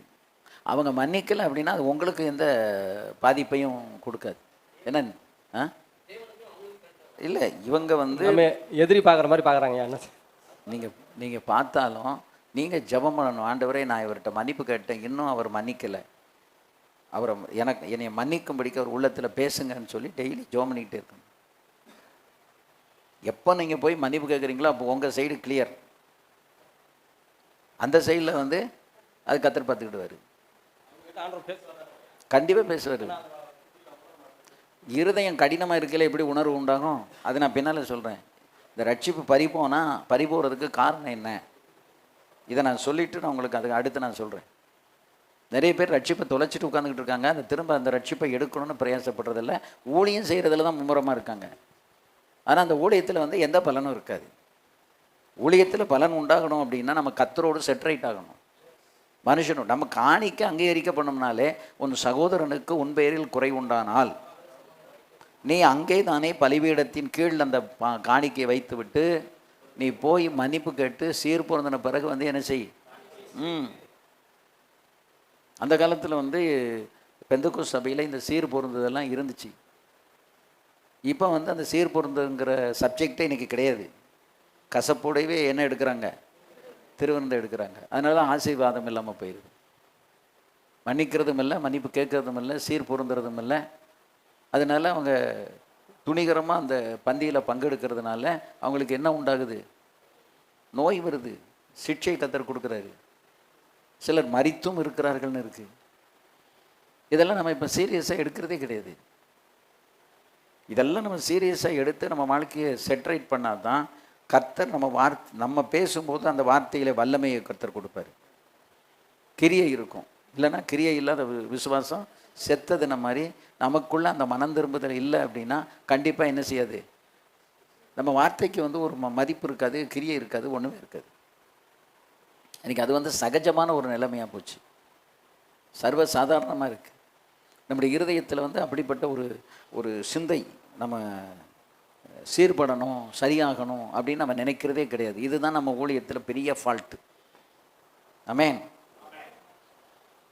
ஏன்னா எபேசியர் 6:12 சொன்னபடி, ஏனெனில் மாம்சத்தோடும் இரத்தத்தோடும் அல்ல, துரைத்தனங்களோடும் அதிகாரங்களோடும் இப்பிரபஞ்சத்தின் அந்தகார லோகாதிபதிகளோடும் வானமண்டலத்தில் உள்ள பொல்லாத ஆவிகளின்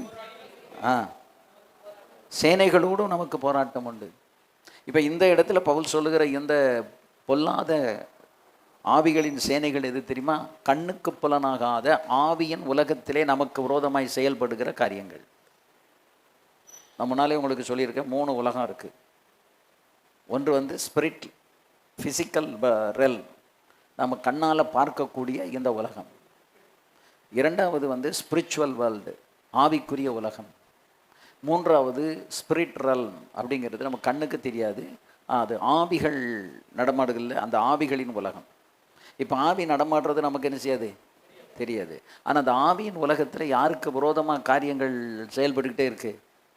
நமக்கு விரோதமாக செயல்பட்டுட்டே இருக்கு. அந்த ஆவியின் உலகத்தில் உள்ள அந்த ஆவிகள் இப்போ நமக்கு விரோதமாக ஒரு மனுஷனை தூண்டி விட்டு அந்த மனுஷன் நமக்கு விரோதமாக கொண்டு வந்து, இப்போ நீங்கள் சொன்னீங்கல்ல, நான் மன்னிப்பு கேட்டேன் அவர் மன்னிக்க மாட்டேங்காரு அப்படின்னா, அவர் எந்த ஆதிக்கத்தில் இருக்காரு? அந்த ஆவியின் உலகத்தில் உள்ள ஆதிக்கத்தில் இருக்காரு.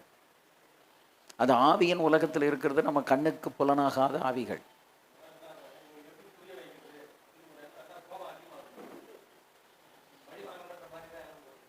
நீங்கள் பழியும் வாங்காதீங்க, நீங்கள் பலிகடாவாயிருவீங்க. நீங்கள் இன்னும் ஒரு முறை கூட எங்கேயாவது சந்தர்ப்பத்தில் பார்க்கும்போது மன்னித்து கொள்ளுங்கள் என்று ஒரு மன்னிப்பு கேட்குறதுல உங்கள் கிரீடம் கீழே விழவும் விழாது. நீங்கள் ஆவிக்குரிய ஜீவியத்தில் குறைஞ்சி போக மாட்டீங்க. அப்படி கேட்டும் அவர் வந்து சரியில்லைன்னா அவருக்காக நீங்கள் டெய்லி ஜெபம் பண்ணுங்க. ஆண்டவரே, நான் மன்னிப்பு கேட்டும் அவர் மன்னிக்கவில்லை. அவர் உள்ளத்தில் நீங்கள் பேசுங்கன்னா கர்த்தர் அங்கே இடிக்க இடியில் அவர் உங்களை தேடி வந்துடுவார். ஆனால் நீங்கள் சின்சியராக என்ன செய்யணும்? ஆமாம். இப்போ பழி வாங்கணும்னு என்ன இருக்குது? எப்படி ஜெபம் பண்ண முடியும்? அப்போ இந்த மண்டையை கழுவணும். எந்த மண்டையை? ஆமாம், பழி வாங்கணுங்கிற அந்த எண்ணத்தை கழுவணும். அப்போ பழி வாங்குதல் அப்படிங்கிறது வந்து எல்லாருக்குள்ள இயல்பாக இருக்கக்கூடியது தான். அந்த எண்ணங்கள் வர்றதுனால தான் நம்ம வந்து ஒரு தடவை மன்னிப்பு கேட்டு மன்னிக்கலை அப்படின்ன உடனே அப்புறம் ஒரு கங்கணம் கட்ட ஆரம்பிச்சிருவோம். என்ன சொல்லுவோம் தெரியுமா? இந்த ஆளுக்கு நான் ஒரு பாடம் கற்றுக் கொடுக்காமல் இருக்க மாட்டேன். ஐயா, நம்ம பாடமும் கற்றுக் கொடுக்க வேண்டாம், டியூஷனும் எடுக்க வேண்டாம், நம்மளை காத்துக்கிட்டா போதும். அதுதான் நமக்கு முக்கியம். மற்றவங்கள பற்றி நமக்கு என்ன இல்லை. நான் கேட்குறேன், நீங்கள் மன்னிப்பு கேட்டிங்களா, விட்டுருங்க, அதோட முடிஞ்சு வச்சு உங்கள் கதை, உங்கள் சாப்டர் க்ளோஸ். உங்கள் சைட்லேருந்து கிளியரன்ஸ் ஆயிடுச்சு. அந்த சைடில் அவங்க மன்னிக்கலை அப்படின்னா கர்த்தர் அவங்கள என்ன செய்வார்? பார்த்து கொள்ளுவார். அவங்களுக்கு தான் அது நஷ்டம். இப்போ நம்ம மன்னிப்பு கேட்குறது எதுக்கு தெரியுமா? நான் சரியாக இருக்கணும், நான் வம்பா போயிடக்கூடாதுக்கு தான் நம்ம மன்னிப்பு கேட்கும். ஏன்னா நம்ம ஊழியம் செய்கிறோம், நம்முடைய ஊழியத்தில் ஒரு வல்லம் இருக்கணும். நம்ம ஊழியம் செய்கிற நம்ம வந்து வீணாக போயிடக்கூடாது அல்லது வம்பா போயிடக்கூடாது. அப்போ அதுக்கு என்ன செய்யணும்? நம்ம காரியங்கள் நம்ம செட்ரைட் பண்ணணும். இப்போ பால் வாங்குகிற நம்முடைய வீட்டு பாத்திரம் வந்து சரியாக இருந்தால் தான் பால்காரன் ஊற்றுற பால் தெரியாது. அப்போ முதல்ல எந்த பாத்திரத்தை சுத்தமாக வைக்கணும்? நம்முடைய பாத்திரத்தை சுத்தமாக, இருதயமாகிய பாத்திரத்தை என்ன செய்யணும்? கழுவி சுத்தமாக வச்சுருக்கணும். அது சுத்தமாக வைக்கிறதுக்கு தான் வந்து நம்ம கோபப்பட்டமாக மன்னிப்பு கேட்குறோம். அதுக்கு தான் ஓயாமல் மன்னிப்பு கேட்கக்கூடாது. அந்த மன்னிப்புக்கு என்ன இல்லாமல் போயிடும்? மதிப்பு இல்லாமல் போயிடும். உங்களை மன்னிக்கவும் மன்னிக்கிறோம் சொல்லிடுவாங்க, சரி நான் மன்னிச்சிட்டேன்னு சொல்லுவாங்க. ஆனால் அந்த மன்னிப்பில் வேல்யூவே இருக்காது. மன்னிப்புக்கு என்ன இருக்காது? வேல்யூ இருக்காது. நம்மளை மதிக்க மாட்டாங்க. அப்படியே நம்ம மன்னிப்பு கேட்டாலும் நம்மளை உயர்வாக மதிக்கக்கூடிய அளவுக்கு நம்ம தேவ சமூகத்தில் போராடி, இந்த ஒரு தடவை மன்னிப்பு கேட்டால் இன்னும் வாழ்நாளையில் என்ன செய்யக்கூடாது? யாருக்கிட்டையுமே நம்ம வந்து மன்னிப்பு கேட்காத அளவுக்கு நடக்கணும்னு முயற்சிக்கணும். அப்போ தான் அந்த ரட்சிப்பு நமக்குள்ள பாதுகாக்கப்படும். ஏன்னா ஆவியின் உலகத்தில் இருக்கிற சத்துரு வந்து, அந்த ஆவிகள் வந்து உங்களுக்கும் எனக்கும் விரோதமாக என்ன செஞ்சுக்கிட்டே இருக்கு? போராடிக்கிட்டே இருக்கு. அதனால அந்த ஆவியின் உலகத்தை புரிந்து கொண்டவர்கள், இப்போ ஒரு ஆள் வந்து நம்மக்கிட்ட வந்து சண்டை போடுறார் அப்படின்னா அவர் சண்டை போடலை, அவரை இயக்கிறது யார்? அந்த ஆவியின் உலகத்தில் ஸ்பிரிச்சுவல்மில் இருக்கிற ஒரு பொல்லாத ஆவி யாருக்குள்ளே வருது? இப்போ இயேசு கிறிஸ்துவோடு இருந்த பேதுரு சிலுவைக்கு போகக்கூடாது அப்படின்னு சொன்னது பேதுருவா? பேதுருக்குள்ளே இருந்த ஆவியா? அந்த ஆவிதான். இது மாதிரி தான் நமக்கும் விரோதமாக ஒருத்தன் எழும்பி வரான்னா, ஆண்டவரே அவனுக்குள்ள இருக்கிற ஆவியை மடக்கி போடுங்க, அதை நீக்கி போடுங்கன்னு சொல்லி நம்ம ஜெபம் பண்ணும்போது அவன் இருதயத்தில் இருக்க அந்த ஆவியை கர்த்தர் மாற்றுவார். அதை நம்ம சீரியஸாக எடுத்து நம்ம செய்தால் தான் நம்முடைய வாழ்க்கை வந்து பரிசுத்தமாகும். இல்லைன்னா பரிசுத்தம் அடையாது. ஆமென். அப்போ நமக்கு என்ன போராட்டம் உண்டு? மான மண்டலங்களில் உள்ள பொல்லாத ஆவிகளின் சேனைகள்.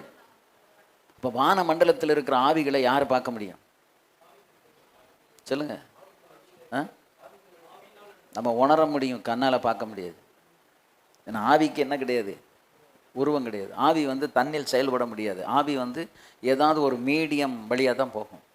ஒரு ஆப்ஜெக்ட் வேணும், ஒன்று ஒரு கட்டை வேணும், இல்லைனா ஒரு மெட்டல் வேணும், இல்லைனா ஒரு மிருகம் வேணும், இல்லைனா ஒரு மனுஷன் வேணும். ஏதாவது ஒன்றுக்குள்ளே தான் நம்ம என்ன செய்யும்? அந்த ஆவி வந்து என்ன செய்யணும்? உள்ளே பூந்து அது வேலை செய்யும். நீங்கள் நைட்டெல்லாம் பார்த்தீங்கன்னா இந்த நாய் வந்து ஊளையிட்டுக்கிட்டு இருக்கும் நைட் நேரங்களில். கேட்டிருக்கீங்களா நாய் ஊளையிடுறது? ஏன்? அந்த நாய்க்குள்ளே ஒரு ஆவி பூந்துட்டுன்னு வைங்களேன், அது இங்கேயும் அங்கேயும் ஓடி அலக்களிக்கும். அது மாதிரி தான் ஒரு மனுஷனுக்குள்ளே ஒரு மனுஷுக்குள்ளே இந்த ஆவி புகுந்துட்டு அப்படின்னா அந்த ஆவி வந்து அவங்கள அலக்களிக்க ஆரம்பிக்கும். இப்போ ஒன்று சொல்லுவாங்க, பிறகு ஒன்று சொல்லுவாங்க. இல்லை ஒரு ஸ்டெடி புத்தியே இல்லையே, இவங்க இப்படி பண்ணிக்கிட்டு இருக்காங்களே அப்படின்னா அவங்க பண்ணலை. அவங்களுக்கு பின்னால் அவங்களுக்குள்ளே இருந்து கிரியை செய்கிற அந்தகார லோகாதிபதி அதை பண்ணிக்கிட்டு இருக்கான். அப்போ நம்ம என்ன செய்யணும்? அவங்கக்கிட்ட போய் நம்ம வருத்தப்பட்டு சண்டை போட்டு பிரயோஜனமே கிடையாது. அதுக்கு பதிலாக என்ன செய்யணும்? அந்த ஸ்பிரிட்டை ரெபூக் பண்ணணும். அந்த உள்ள கிரியை செய்கிற ஆவி இருக்கு இல்லையா, அந்த ஆவியை அதட்டணும். அந்த ஆவியை அதட்டும் போது அந்த மனுஷனை விட்டு அந்த ஆவி போயிடும். உங்களுக்கு விரோதமாக கிரியை செய்கிற அந்த கிரியை வந்து அற்றுப்போகும். ஆமென். நமக்கு பகைஞன் வந்து மனுஷர்கள் அல்ல, நமக்கு பகைஞர்கள் யாரு? பிசாசு. அதனால தான் இயேசு சொன்னார், அவனுடைய தந்திரங்கள் தெரியாதவைகள் அல்லவே. 2 கொரிந்தியர் 2:11 சொல்லியிருக்கு பாருங்க. பிசாசுடைய தந்திரங்கள் உங்களுக்கு தெரியாதவைகள் அப்படின்னா என்ன அர்த்தம்? தெரிஞ்சு வச்சிருக்கணும். யாருடைய தந்திரத்தை? பிசாசுடைய தந்திரங்கள். பிசாசு எப்படியெல்லாம் கிரியை செய்வான் இங்கே பாருங்க. ஒருத்தங்க எடங்க முடங்க கேள்வி கேட்கான்னு வைங்க, அந்த எடங்க முடங்க கேள்வி கேட்டாலே அது யாருடைய கிரியை? பிசாசினுடைய கிரியை தான். அதாவது இந்த ஏதேன் தோட்டத்தில் ஏவாள்கிட்ட போய் முதல்ல என்ன கேட்டான்? ஒரு கேள்வி தான் கேட்டான். அந்த கேள்வியை கேட்டு கேள்வியில் இருந்து தான் அவங்க பிரெயினை வாஷ் பண்ண ஆரம்பித்தான். அந்த பக்கமே போகாதவங்கள முதல்ல அந்த பக்கம் போக வச்சான், அந்த பக்கம் திரும்பி பார்க்காதவங்கள பார்க்க வச்சான். இப்போ இவர் சொல்கிறா, புசிப்புக்கு ஏற்றதும் பார்வைக்கு இன்பமும் புத்தியை தெளிவிக்கக்கூடியதும். எப்படி உனக்கு தெரியும்? நீ இன்னும் அதை பறித்து சாப்பிடலையே. நீ வந்து இன்னும் அதை என்ன செய்யலை, பறித்து சாப்பிடவே இல்லை. உனக்கு எப்படி தெரியும் அது புத்தியை தெளிவிக்குதுன்னு? உனக்கு எப்படி தெரியும்? பார்வைக்கு இன்பம். அப்போ அந்த இதுவரைக்கும் அதை பார்த்ததுக்கும் இப்போ பார்க்குறதுக்கு என்ன இருக்குது? வித்தியாசம் இருக்குது. அதனால தான் நம்முடைய பார்வையில் நம்ம ரட்சிக்கப்படணும். இந்த பார்வை வந்து சரியில்லை அப்படின்னா அந்த பார்வையினாலேயே அநேகர் வீழ்ந்து போகிற. இப்போ பிசாசு வந்து இந்த யூடியூப்பெல்லாம் கொண்டு வந்து வச்சுருக்கிறது எதுக்கு தெரியுமா? பார்த்தே நீ சீரழிஞ்சு போ அப்படிங்கிறதுக்காக தான் இந்த யூடியூப்பை வச்சுருக்கான். யூடியூப்பில் நல்ல விஷயங்களும் இருக்குது, ஆனால் நிறைய என்ன விஷயம் இருக்குது? கெட்ட விஷயங்கள் நிறைய இருக்குது. அதாவது 3வது, பிசாசுக்கு எதிர்த்து நில்லுங்கள், அப்பொழுது அவன் உங்களை விட்டு ஓடிப்போவான். இப்போ நம்முடைய ரட்சிப்பை காத்துக்கொள்வதற்கு, அதாவது நமக்குள்ள இருக்கிற பொக்கிஷங்கள், அந்த பொக்கிஷங்களை காத்துக்கொள்வதற்கு நம்ம என்ன செய்யணும்? யாரை எதிர்த்து நிற்கணும்? ஆமாம், அந்த பிசாசுக்கு எதிர்த்து நின்னீங்கன்னா அவன் உங்களை விட்டு ஓடி போயிடுவான். எதிர்ப்பு இல்லை அப்படின்னு சொன்னால் அவன் மேலும் மேலும் நம்மகிட்ட வந்து டேமேஜ் பண்ணிக்கிட்டே இருப்பான். அதனால தான் ஒரு இடத்த போய் கேப்சர் பண்ணுறதுக்கு முன்னாடி அங்கே இருக்கிறதான எதிரிகளை வந்து நியூட்ரலைஸ் பண்ணுவாங்க. நியூட்ரலைஸ் பண்ணி அவங்கள அப்படியே செயலிழக்க வச்சு அதுக்கப்புறம் அந்த இடத்த போய் அவங்க வந்து பிடிச்சு சுதந்திரிப்பாங்க. அதுபோல் பிசாசுக்கு நீங்கள் எதிர்த்து நிற்கலை அப்படின்னா, தவறு செய்கிறாங்க ஒரு ஆள் அப்படின்னா, தவறு செய்தவர்களை பார்த்து இது தப்பு அப்படிங்கிற சொல்லலை அப்படின்னா அதுக்கு நீங்கள் உடன்படுறீங்கன்னு அர்த்தம். அப்போ அவங்கக்கிட்ட எதை பதிவு பண்ணணும்? நீங்கள் இப்படி பேசியிருக்கக்கூடாது, நீங்கள் இப்படி செய்திருக்கக்கூடாது, இது தப்பு அப்படின்னு நீங்கள் அவங்களுக்கு எதிர்த்து நீங்கள் என்ன செய்யணும்? பேசணும். அப்போ எதிர்த்து நம்ம பேசும்போது தான் அது வந்து நீங்கள் நியாயத்தின் பக்கம் இருக்கிறீங்கிறது கர்த்தருக்கு தெரியும். நீங்கள் பேசாமல் அமைதியாக இருந்தால் என்ன அர்த்தம்? நீங்கள் அதுக்கு உடன்படுறீங்க அப்படின்னு அர்த்தம். அப்போ உங்களுக்கு என்ன வரும்? அந்த பாதிப்பு உண்டாகும். அவங்களுக்கு வர்ற பாதிப்பு உங்களுக்கும் சேர்ந்து என்ன செய்யும்? உண்டாகும். அதனால தான் பிசாசுக்கு எதிர்த்து நில்லுங்கள், அப்பொழுது அவன் உங்களை விட்டு. 1 பேதுரு 5:8 வாசிங்க. 1 பேதுரு 5:8.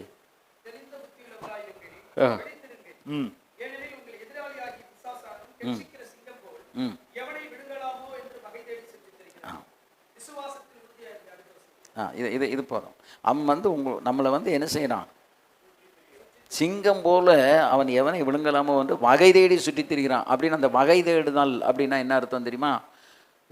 ஒரு தடவை முயற்சி பண்ணால் ஒரு வழியில் நீங்கள் அதில் சிக்கலை. இப்போ அடுத்த ட்ராப் என்ன? அடுத்த வழி என்ன?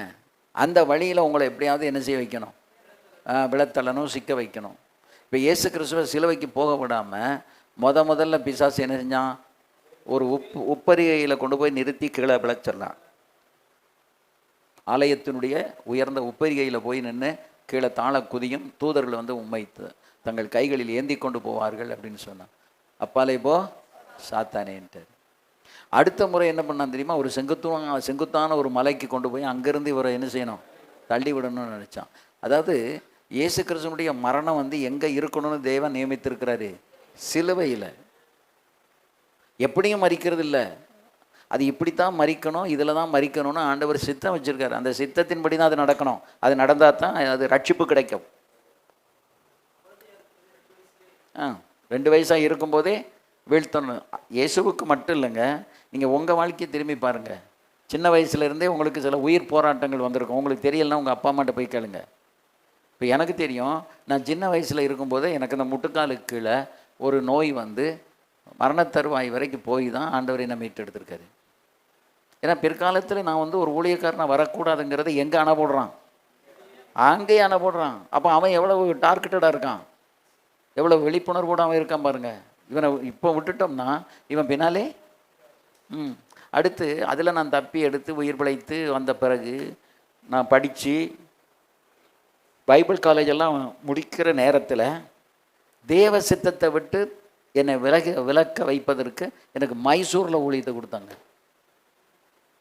நான் அதையும் தட்டிட்டு பாளையங்கோட்டைக்கு போயிட்டேன்.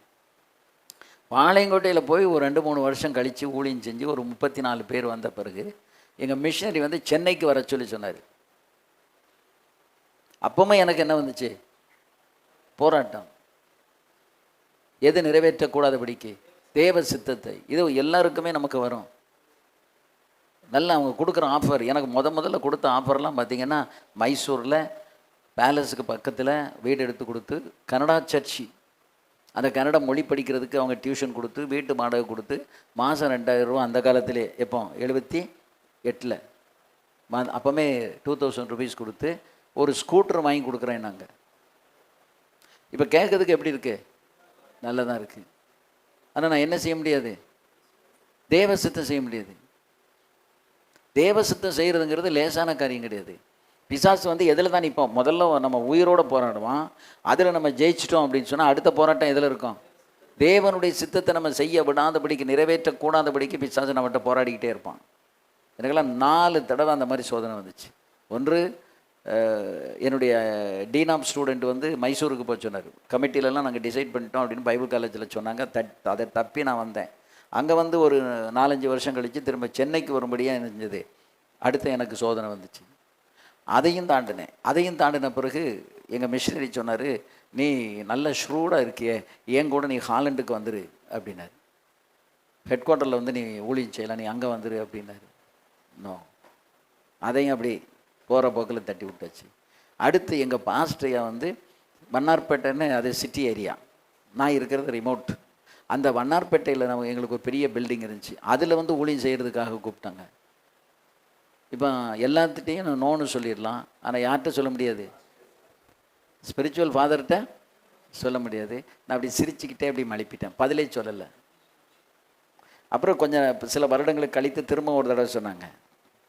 அப்பவும் நான் என்ன செஞ்சேன், அப்படி சிரிச்சுக்கிட்டே மழுப்பிட்டேன், பதிலே சொல்லலை. அப்புறம் 3வது ஒரு முறை சொன்னாங்க, 2 தடவை சிரிச்சே மழுப்பிட்டீங்க, இப்போ நான் சீரியஸை கேட்கேன் அப்படின்னாங்க. அப்பவும் நான் பதிலே சொல்லலை. என்னைய கத்தர் காப்பாற்றினார். ஏன் அதெல்லாம் பிடிவாதமாக இருந்தேன்னா, எனக்கு ஏற்கனவே கத்தர் வெளிப்படுத்தி விட்டார், இந்த பேட்டையில் தான் என் ஊழியம்னு எனக்கு அப்படியே அசரிய சத்தத்தில் பேசிட்டார். அசரிய சத்தத்தில் நான் உனக்கு முன்னால் திறந்த வாசலை வைத்திருக்கிறேன், ஒருவனும் அதை பூட்ட மாட்டான்னு ஆண்டவர் பேசினதுக்கு பிறகு என்ன தான் நமக்கு ஆஃபர் கொடுத்தாலும், என்ன தான் நமக்கு நல்ல காரியங்களை செய்தேன்னு சொன்னாலும் என்ன செய்ய முடியாது. ஏன், நமக்கு பிரதானம் இது தேவ சித்தம் செய்யணும். அந்த தேவ சித்தத்துக்கு மாறாக அதை சித்தம் செய்யக்கூடாது என்பதற்காக எல்லாருடைய வாழ்க்கையிலையும் போராட்டம் வரும். எங்கள் பாஸ்டரியாவுக்கு வந்து ஒரே நாளையில் 2 கடிதம் வருது. சவுத் ஆப்பிரிக்காவிலேருந்து பாஸ்டர் ரோலன்ஸ் ஒரு கடிதம் எழுதியிருக்காரு, இங்கே இருக்கிற தமிழர்களுக்கு மத்தியில் ஊழியம் செய்கிறதுக்கு நீ வரணும், கண்டிப்பாக நான் உனக்கு விசா அனுப்புகிறேன், எல்லா காரியம் செய்கிறேன் அப்படின்னு லெட்ரு வந்திருக்கு. அசம்பிளிஸ் ஆஃப் காட்லேருந்து இடையங்குளத்தில் போய் ஊழியம் செய்கிறதுக்கு ஒரு லெட்ரு வந்திருக்கு. இந்த 2 ஒரே நாளையில் வருது. அந்த இடையங்குளத்தில் வந்து ரோடு கிடையாது, கரண்ட்டு கிடையாது, சர்ச்சு கிடையாது, பஸ்ஸு கிடையாது. ஆனால் சவுத் ஆப்பிரிக்காங்கிறது எப்படி இருக்கும், அமெரிக்கா மாதிரி இருக்கும். இப்போ இந்த 2 லெட்டர் இப்படி கையில் வச்சுட்டு ஆண்டவரே நான் எங்கே போக உமக்கு சித்தம் அப்படின்னு கேட்கும்போது நீ இடையங்குளத்துக்கு போ அப்படின்னு ஆண்டவர் பேசிட்டார். உடனே நம்ம என்ன செஞ்சுருப்போம்? சே கத்தர் அப்படி பேசுவாரா? ஏன்னா நம்ம உள்ளம் எங்கே இருக்குது? சவுத் ஆப்பிரிக்காவில் இருக்குது. திரும்ப ஒரு தடவை ஜோனும் ஆண்டவரே எனக்கு எங்கே திரும்ப பேசுவாரா? நல்ல மாட்டுக்கு ஒரே சூடு தான். ஒரு தடவை சொல்லிட்டாரு, அதுக்கப்புறம் பேச மாட்டார். உடனே ஜபத்தை முடிச்சுட்டு எங்கள் பாசியை வந்து அந்த ரோலன்ஸ்லேருந்து வந்த லெட்டர் என்ன செஞ்சிட்டாங்க? கிழிச்சு போட்டாங்க. ஏன்னா இந்த லெட்டர் கையில் இருந்தால் என்ன வரும்? சோதனை வரும். கான்டாக்ட் பண்ணணும். நமக்கு உள்ள ஊரை வந்து சரி அமெரிக்கா மாதிரி இருக்கும், சவுத் ஆப்பிரிக்கா, அங்கே போய் ஊழியம் செய்கிறது எப்படி இருக்கும் அப்படிங்கிற ஒரு கனவு காண ஆரம்பிப்போம். என்ன செய்ய முடியாது? தேவ சித்தம் செய்ய முடியாது. அப்போ அவங்க எனக்கு எங்கள் மிஷினரி என்னையை கூப்பிடும்போது அவங்க இந்த கதையை சொன்னாங்க. எனக்கும் வந்துச்சு மனோகர் சோதனை, நீங்கள் போய் நேராக அவர்கிட்ட பேசிட்டு வாங்க அப்படின்னா. இந்த திருவண்ணாமலை பக்கத்தில் போலூர் இருக்கு இல்லையா, போலூரில் அவர் அப்போ எஸ்பி டேனியல் அவங்க வீட்டில் தான் மிஷினரி வந்திருந்தார். நான் நேராக போய் என்ன செஞ்சேன்? அவர்கிட்ட உட்காந்து பேசிட்டு நான் வந்துட்டேன். அவர் இல்லை நீ வரணும் கண்டிப்பாக அப்படின்னா. நோ எனக்கு வர முடியாது. ஏன் வர முடியாது அப்படின்னா எனக்கு ஏற்கனவே பேசிட்டாரு. இப்போ நான் அலசரிப்பட வேண்டிய அவசியமே கிடையாது. Already God has spoken to me. தெளிவாக என்ன நான் எந்த இடத்துல ஊழியம் செய்யணுங்கிறத கத்தர் பேசிட்டாரு. இப்போ அவர் சொன்ன இடத்துல இருந்துக்கிட்டு தான் நான் எல்லா உலகம் முழுவதும் சுற்றிட்டு வரேன். அவர் எங்கே சொன்னாரோ அந்த இடத்துல நம்ம இருக்கணும். அதான் அவருடைய சித்தத்தை நிறைவேற்ற முடியும். எல்லாம் அவருடைய சித்தத்தை நம்ம நிறைவேற்ற முடியாது. அப்போ சித்தத்தை நிறைவேற்றலை அப்படின்னு சொன்னால் பிசாசுக்கு ரொம்ப கொண்டாட்டம். நம்ம வந்து என்ன செய்வோம்? வசதிகளை பார்ப்போம். ஆனால் இதெல்லாம் வந்து நான் இந்த மாதிரி காரியங்களில் நான் தப்பி வந்தது வந்து தேவனுடைய பெரிய கிருபை. எந்த ஒரு கண்ணியிலையும் போய் என்ன செய்யலை? பிசாசனுடைய கண்ணியில் போய் சிக்கலை. அப்படி சிக்கி கொள்ளாதபடிக்கு ஆண்டவர் என்ன செஞ்சார்? பாதுகாத்தார். அது என்னுடைய திறமை அப்படிங்கிறதுக்கெல்லாம் நான் சொல்ல வரல. உண்மையிலே நான் ரொம்ப டிஸ்டர்ப் ஆகி அழுதேன். என்னை உருப்படியாக ஒரு இடத்துல இருந்து ஊழியம் செய்ய விட மாட்டேங்காங்களே. நான் இங்கிலீஷ் படித்தது கூட வந்து தப்போ அப்படின்னு கூட நான் நினச்சிருக்கேன். இங்கிலீஷ் தெரிய போய் தானே மிஷினரிகள்லாம் இங்கே வந்துரு அங்கே வான்னு சொல்லிகிட்டு இருக்காங்க. இங்கிலீஷ் தெரியலைன்னா பிரச்சனையே இல்லையே அப்படின்னு கூட நான் நினச்சிருக்கேன். ஆனால் அந்த ஆங்கிலம் இருந்ததுனால தான் பல நாடுகளுக்கு போக முடிந்தது. பல நாடுகளில் போய் இப்போ பிரசங்கம் பண்ண முடிஞ்சது. எங்கள் பாசியை தமிழில் பேசுவாங்க, நான் இங்கிலீஷில் மொழிபெயர்ப்பேன். அதை டச்சில் மிஷினரி வந்து டச்சில் பேசுவார். 3 லாங்குவேஜில் பேசுவோம். அப்போ அந்த இங்கிலீஷ் வந்து பிரயோஜனமாக இருந்தது. அதே நேரத்தில் அந்த இங்கிலீஷை டிஸ்டர்பன்ஸாகவும் இருந்துச்சு. ஆனால் அதுக்கு இடம் கொடுக்கல. இந்த சோதனை உங்களுக்கும் வரும். தேவ சித்தத்தை நீங்கள் உங்களை எந்த இடத்துல இருந்து ஊழியம் செய்யணும்னு கர்த்தர் சித்தம் வச்சுருக்காரோ அந்த இடத்துல நீங்கள் ஊழியம் செய்யக்கூடாதபடிக்கு என்ன வரும்? இடையூறுகள் வரும், டிஸ்டர்பன்ஸ் வரும். ஆனால் நீங்கள் தெளிவாக இருந்து கர்த்தருடைய கிருபைக்குள்ளே இருந்தீங்கன்னா அதுக்கு நீங்கள் சாய்ந்து போக மாட்டீங்க. எனக்கு வசதி வேண்டாம், ஒன்றும் வேண்டாம்ப்பா, நான் என்ன செய்யணும்? தேவ சித்தம் செய்யணும். அதான் ரொம்ப முக்கியம். இப்போ பிசாசு வந்து அதெல்லாம் டிஸ்டர்ப் பண்ணுவாங்க. அடுத்து 4வது, இயேசுவின் எச்சரிக்கையை நம்ம மறந்து விடக்கூடாது. மத்தேயு 26:41 என்ன சொன்னார்? சோதனைக்கு உட்படாதபடிக்கு என்ன செய்யுங்க? விழித்திருந்து ஜெபம் பண்ணுங்கன்னாரு. அப்படின்னா யாருக்குமே என்ன வரலாம்? சோதனை வரலாம். அந்த சோதனைக்கு நம்ம என்ன செஞ்சிடக்கூடாது? உட்படக்கூடாது. இப்போ உட்படுறது யாருடைய தவறு? அது நம்ம தவறு தான். நமக்கு தெளிந்த புத்தி இருக்குமானா எதுக்கு உட்பட மாட்டோம்? சோதனைக்கு நம்ம உட்பட மாட்டோம். நீங்கள் சோதனைக்கு உட்படாதபடிக்கு விழித்திருந்து ஜெபம் பண்ணுங்கள். ஆவி உற்சாகம் உள்ளது தான், மாம்சமோ பலவீனம் உள்ளது என்றார். நம்முடைய இப்போ பிசாசு வந்து ஏன் நம்மக்கிட்ட போராடுறான் அப்படின்னா, நம்மக்கிட்ட ஒரு 8 பொக்கிஷத்தை கர்த்தர் கொடுத்துருக்காரு. இந்த 8 பொக்கிஷத்தை நீங்கள் எழுதிக்கிடுங்க. அதில் ஒன்று தான் வந்து ரட்சிப்பு.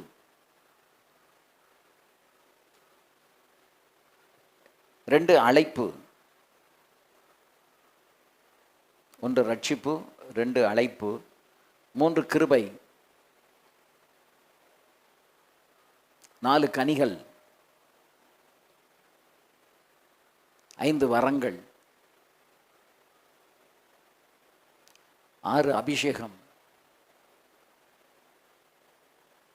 7 நற்கிரியைகள், 8 நற்சாட்சி,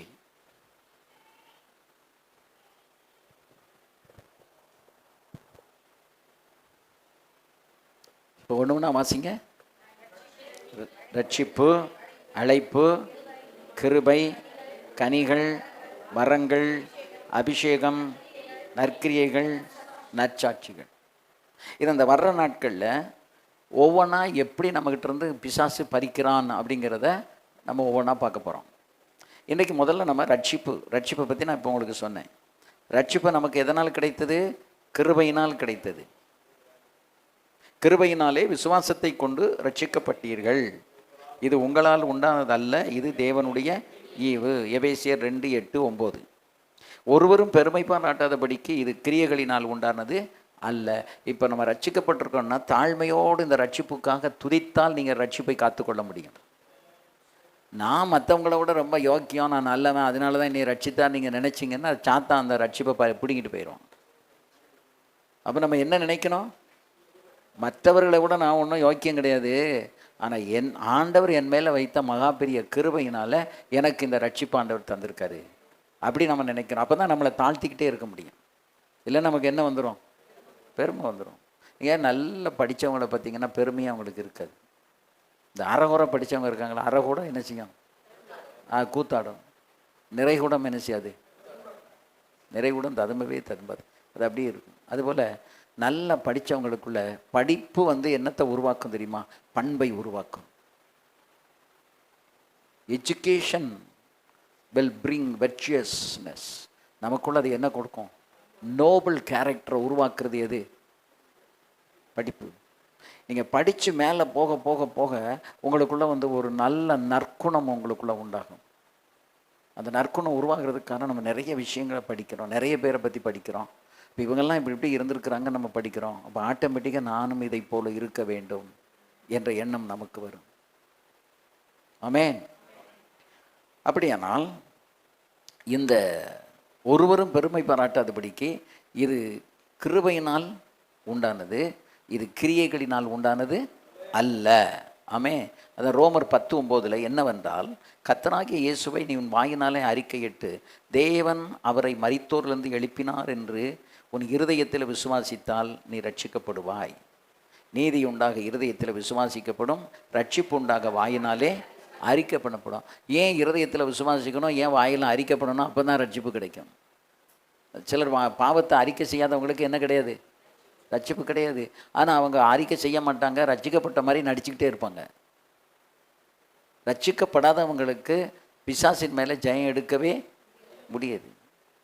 அதுக்கு தான் கம்பல்சரியாக ரட்சிக்கப்படணும், பாவத்தை அறிக்கை செய்யணும். இந்த பாவத்தை அறிக்கை செய்து அன்றைக்கி ரட்சிக்கப்பட்டோமே, அதுக்கு பிறகு நமக்குள்ள சின்ன சின்ன சிலம்புகள் போல ஏதாவது வந்தாலும் உடனே அதை அறிக்கையிட்டு மனம் திரும்புவதற்குரிய இருதயத்தை கர்த்தர் நமக்கு தர வேண்டும். ஆமென். அப்போ தான் நம்ம கர்த்தருடைய கையில் அலங்காரமான முடியாக உபயோகப்படுத்தப்பட்டு கொண்டே இருக்க முடியும். இல்லைன்னா உபயோகப்பட முடியாது. கொஞ்ச நாளையில் கர்த்தர் என்ன செஞ்சிருவார்? நம்மளை அப்படி தள்ளி விட்டுருவார். ஏன்னா நம்ம இருதயம் அழுக்கடைஞ்சி நம்ம ரட்சிப்பு பறி கொடுத்து ஆவியம் இல்லை அனலும் இல்லாமல் போயிடும். ஆமென். ஒரு நிமிஷம் எல்லாரும் எளிமை நில்லுங்க. கர்த்தர் நல்லா ஜெபிக்கணும், அபிஷேகத்தை நிரப்பணும்னு ஆண்டவர் விரும்புகிறாரு. ஷுக்காபா ரத்தானாமா ஷராபா காலா. இந்த ரட்சிப்பை சேதப்படுத்துகிற காரியங்கள் என்ன அப்படிங்கிறத நம்ம ஒன்று ஒன்றா பார்க்கலாம். எபிரேயர் 2:4 வாசிங்க. எபிரேயர் 2:4.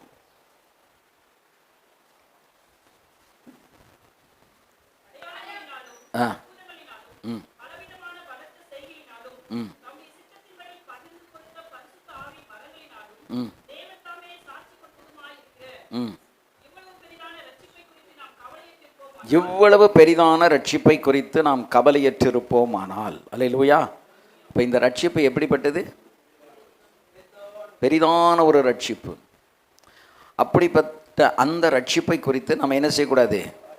கவலையற்று இருக்க. இப்போ நமக்கு டெய்லி நமக்கு ஒரு ஓரி உண்டானால் அது என்ன? எது? எதை பாதுகாக்கணுங்கிற ஒரு கவலை நமக்கு இருக்கு. ரட்சிப்பை பாதுகாக்கணும் அப்படிங்கிற அந்த ஒரு காரியம் நம்முடைய உள்ளத்திலே என்னது இருந்து கொண்டே இருக்கிறது. அதுதான் நமக்கு பிரதானமான காரியம். அல்லேலூயா. ஆமென். எத்தனை பேர் நம்ம ரட்சிப்பை பற்றி இன்னைக்கு கவலைப்படுறோம்? என் ரட்சிப்பு எனக்குள்ளே பறிபோயிடக்கூடாது, நான் ரட்சிப்பை பாதுகாக்கணும் அப்படின்னு நம்ம விரும்புகிறவங்க எத்தனை பேர் விரும்புகிறோம்? ஆமென். அல்லேலூயா. அடுத்த வசனத்தை வாசிங்க பார்ப்போம்.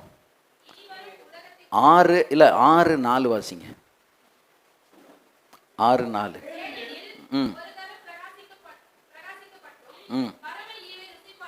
ம் ம் ம் ம் ம் ம் ம் ம் ம் கூடாத காரியம். இப்போ இந்த ரட்சிப்பை இழந்துட்டாங்கன்னு வைங்களேன், அதுக்கப்புறம் வந்து அந்த ரட்சிப்பை வந்து ஒரு தடவை ருசி பார்த்து அதுக்கப்புறம் அதை விட்டுட்டாங்க. ஏனெனில் ஒரு தரம் மறுபடியும் வாசிங்கம்மா. ம் ம் ம் ம் ம் ம் ம்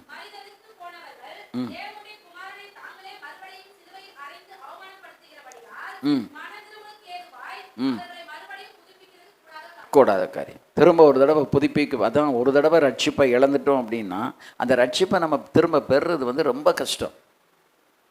ஒருவர் வந்து அமெரிக்காவுக்கு போன ஒருவர் ஒரு விஷயத்தில் தவறி அந்த ரட்சிப்பை பறி கொடுத்துட்டார். அந்த ரட்சிப்பை பறி கொடுத்ததுனால அவர் இந்தியாவுக்கு வர விரும்பாமல் திருநெல்வேலி பக்கம்தான் அவருடைய இது. நான் சொல்கிறது 1880களில் உள்ள ஒரு இன்சிடெண்ட்டு. அவர் என்ன பண்ணார் அப்படின்னா, நேராக இலங்கைக்கு போய் இலங்கையில் போய் ஒரு வீடு எடுத்து அதில் தங்கிட்டார். அந்த வீடு எடுத்து அதில் தங்கி ஒரு வருடம் மனங்கசந்து அழுது அழுது அழுது கத்தர்கிட்ட மன்னிப்பு கேட்டிருக்காரு. இந்த ஒரு வருஷமும் ஒரு வீட்டை விட்டு வெளியே வரல, ஊழியம் செய்யலை, எதுவுமே செய்யலை. ஏன்னா அவ்வளவு பிரபல்யமாக அவர் வந்து பயன்பட்டு கொண்டிருந்த ஒரு தேவ மனுஷன். இந்த பெண்கள் விஷயத்தில் அவர் தவறி போனதுனால திரும்ப அவர் வந்து அந்த ஊழியம் செய்ய அவரால் முடியலை. அவர் போய் ஒரு வருஷம் வீட்டுக்குள்ளே உட்காந்து அழுது அழுது அழுது அழுது கண்ணீர் வடித்து உடைந்து நொறுங்கி, ஒரு நாள் அவருக்கு திருவனந்தபுரத்திலிருந்து ஒரு அழைப்பு வந்தது. இந்த மாதிரி ஒரு பெரிய மீட்டிங் வைத்திருக்கிறோம், நீங்கள் அந்த மீட்டிங்கில் வந்து என்ன செய்யணும், பிரசங்கம் பண்ணணும் அப்படின்னு சொல்லி அந்த லெட்டரை பார்த்த உடனே அவர் இன்னும் அதிகமாக உடைந்து அழுதார். ஆண்டவரே, நான் எவ்வளோ பெரிய ஒரு பாவி ஆயிட்டேன், எனக்கு இப்போ நான் போய் கூட்டத்தில் நான் என்ன பேசுவேன் அப்படின்னு சொல்லி அவர் அழுதுருக்காரு. அழுது ஜெபிக்கும்போது கர்த்தர் சொல்லியிருக்காரு, நான் தான் உன்னை அழைக்க சொல்லி அவங்கள்ட்ட ஏவி இருக்கேன், நீ போ, நான் உன்னோடு இருந்து கிரியை செய்வேன். ஆமென். இப்போ இவர் வந்து தயங்கி போயிட்டார். எங்க அங்கே போயிட்டார், ட்ரிவாண்ட்ரம் போயிட்டார். ட்ரிவாண்ட்ரத்தில் வந்து பெரிய கூட்டம் கூடி இருக்கு. இவருக்கு அந்த கூட்டத்தை பார்த்த உடனே இன்னும் உள்ளமெல்லாம் நொறுங்கி உடைஞ்சி மேடையில் நின்று கர்த்தருக்கு ஸ்தோத்திரம்னு சொல்லிட்டு அழுத அழுகையை பார்த்த உடனே பிரசங்கமே பண்ணாமல் பல 1000 பேர் ரட்சிக்கப்பட்டாங்க. பிரசங்கமே பண்ணல, எல்லாரும் அழ ஆரம்பிச்சிட்டாங்க. அவங்கெல்லாம் என்ன சொன்னாங்கன்னா, இவ்வளோ பெரிய பரிசுத்தவானே அழுதா, நம்மெல்லாம் ஏமாத்துறோம். அவர் ஒரே வார்த்தை சொன்னார், நான் ஒரு பாவி, இயேசு என்னை ரட்சித்தார், அவ்வளோதான். இவரே தன்னை பாவின்னு சொல்லி அழுதாருன்னா, இவர் அழுதது எதனாலன்னா, நான் இவ்வளவு தப்பு பண்ண பிறகு என்னைய கொண்டு இவ்வளோ பெரிய கூட்டத்துக்கு நடுவில் நிறுத்தி என்னைய பிரசங்கம் பண்ண வைக்கிறீங்களே ஆண்டவரே, நான் அதை நினச்சி அவர் அழுதார். ஜனங்களுக்குள்ளே வந்து இவ்வளோ பெரிய பரிசுத்தவானே இப்படி அழுதா, நம்மெல்லாம் ஏமாத்துறோன்னு ஜனங்கள் அழுது அன்றைக்கி பெரிய ஒரு ரட்சிப்பு. அல்லேலூயா. அப்போ அந்த புதுப்பிக்கப்படுறதுக்கு என்ன இருக்குது, வாய்ப்பு இருக்குது. பேதுரு வந்து மறுதலித்தான், ஆனால் என்ன செய்யப்பட்டான், அவன் புதுப்பிக்கப்பட்டான். யூதாஸ் வந்து ஆண்டவர்கிட்ட வந்திருந்தா அவன் புதுப்பிக்கப்பட்டிருக்கலாம். பேதுருவை விட கூட வல்லமையான ஒரு ஊழியக்காரனாக கூட மாறி இருக்கலாம். யாரு? யூதாஸ். ஆனால் அவன் மனஸ்தாபப்பட்டான், காசை கொண்டு திருப்பி கொடுத்தான், ஆனால் என்ன செய்யலை, he regretted but he never repented. மனஸ்தாபப்பட்டான், ஆனால் என்ன செய்யலை, போய் மனம் திரும்பலை. அந்த மனம் திரும்பி இருப்பான், ஆனால் கர்த்தர் அவனை மகிமையான பாத்திரமாக பயன்படுத்தி இருப்பார். அல்லேலூயா. ஆகவே புதுப்பிக்கப்படுறதுக்கு என்ன இருக்குது, வாய்ப்புகள் இருக்குது. ப்ரொவைடட் நம்ம உடஞ்சி, அதுக்கு தான் நான் சொன்னேன், நீங்கள் ஒப்புரவாகுதுங்கிறது லேசாக நினைக்காதீங்க. ஒப்புரவாகிறதுங்கிறது லேசான ஒரு காரியம் கிடையாது, அது கிரயம் செலுத்தணும். சிலரெல்லாம் பல பல வருடம் அழுது ஒப்பு கொடுத்து ஒப்புரவாகியிருக்காங்க. எதனாலன்னா இந்த ஒப்புரவு ஆகலை. நம்ம மேலே ஒருத்தருக்கு ஒரு நெருடல் இருக்குது அப்படிங்கிறது நமக்கு தெரிஞ்சுக்கிட்டே இருந்தாலே அதே நமக்கு ஒரு ஆசீர்வாத குறைவு.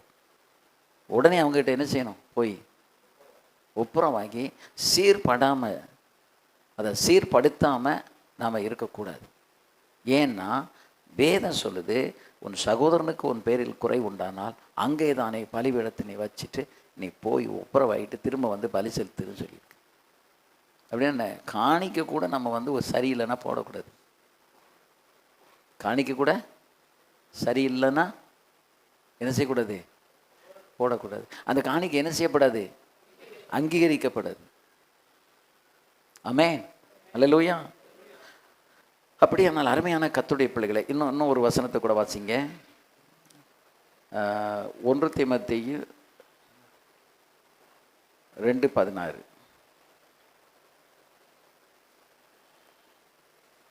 2:26.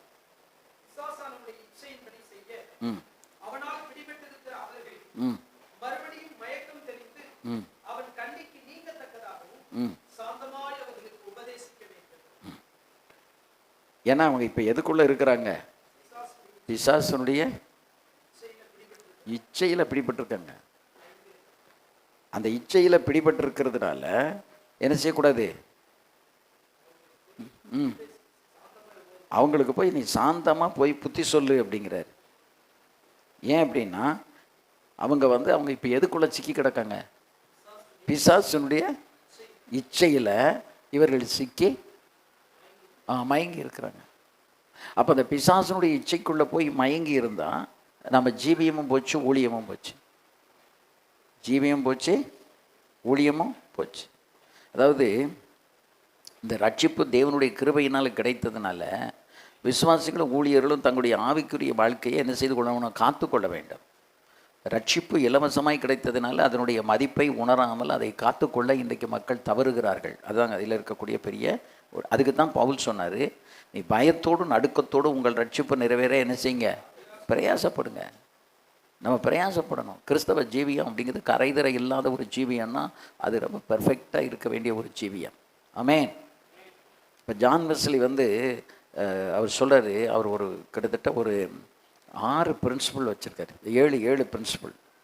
அது என்ன அப்படின்னு கேட்டால், ஒன்று அவர் என்ன செய்வார் அப்படின்னா, அவர் சொல்கிறாரு, இந்த நாள் பிறக்கிறதுக்கு முன்னாடி, before the dawn of the day, வெளிச்சம் வர்றதுக்கு முன்னாடி என்ன செய்யணுமா?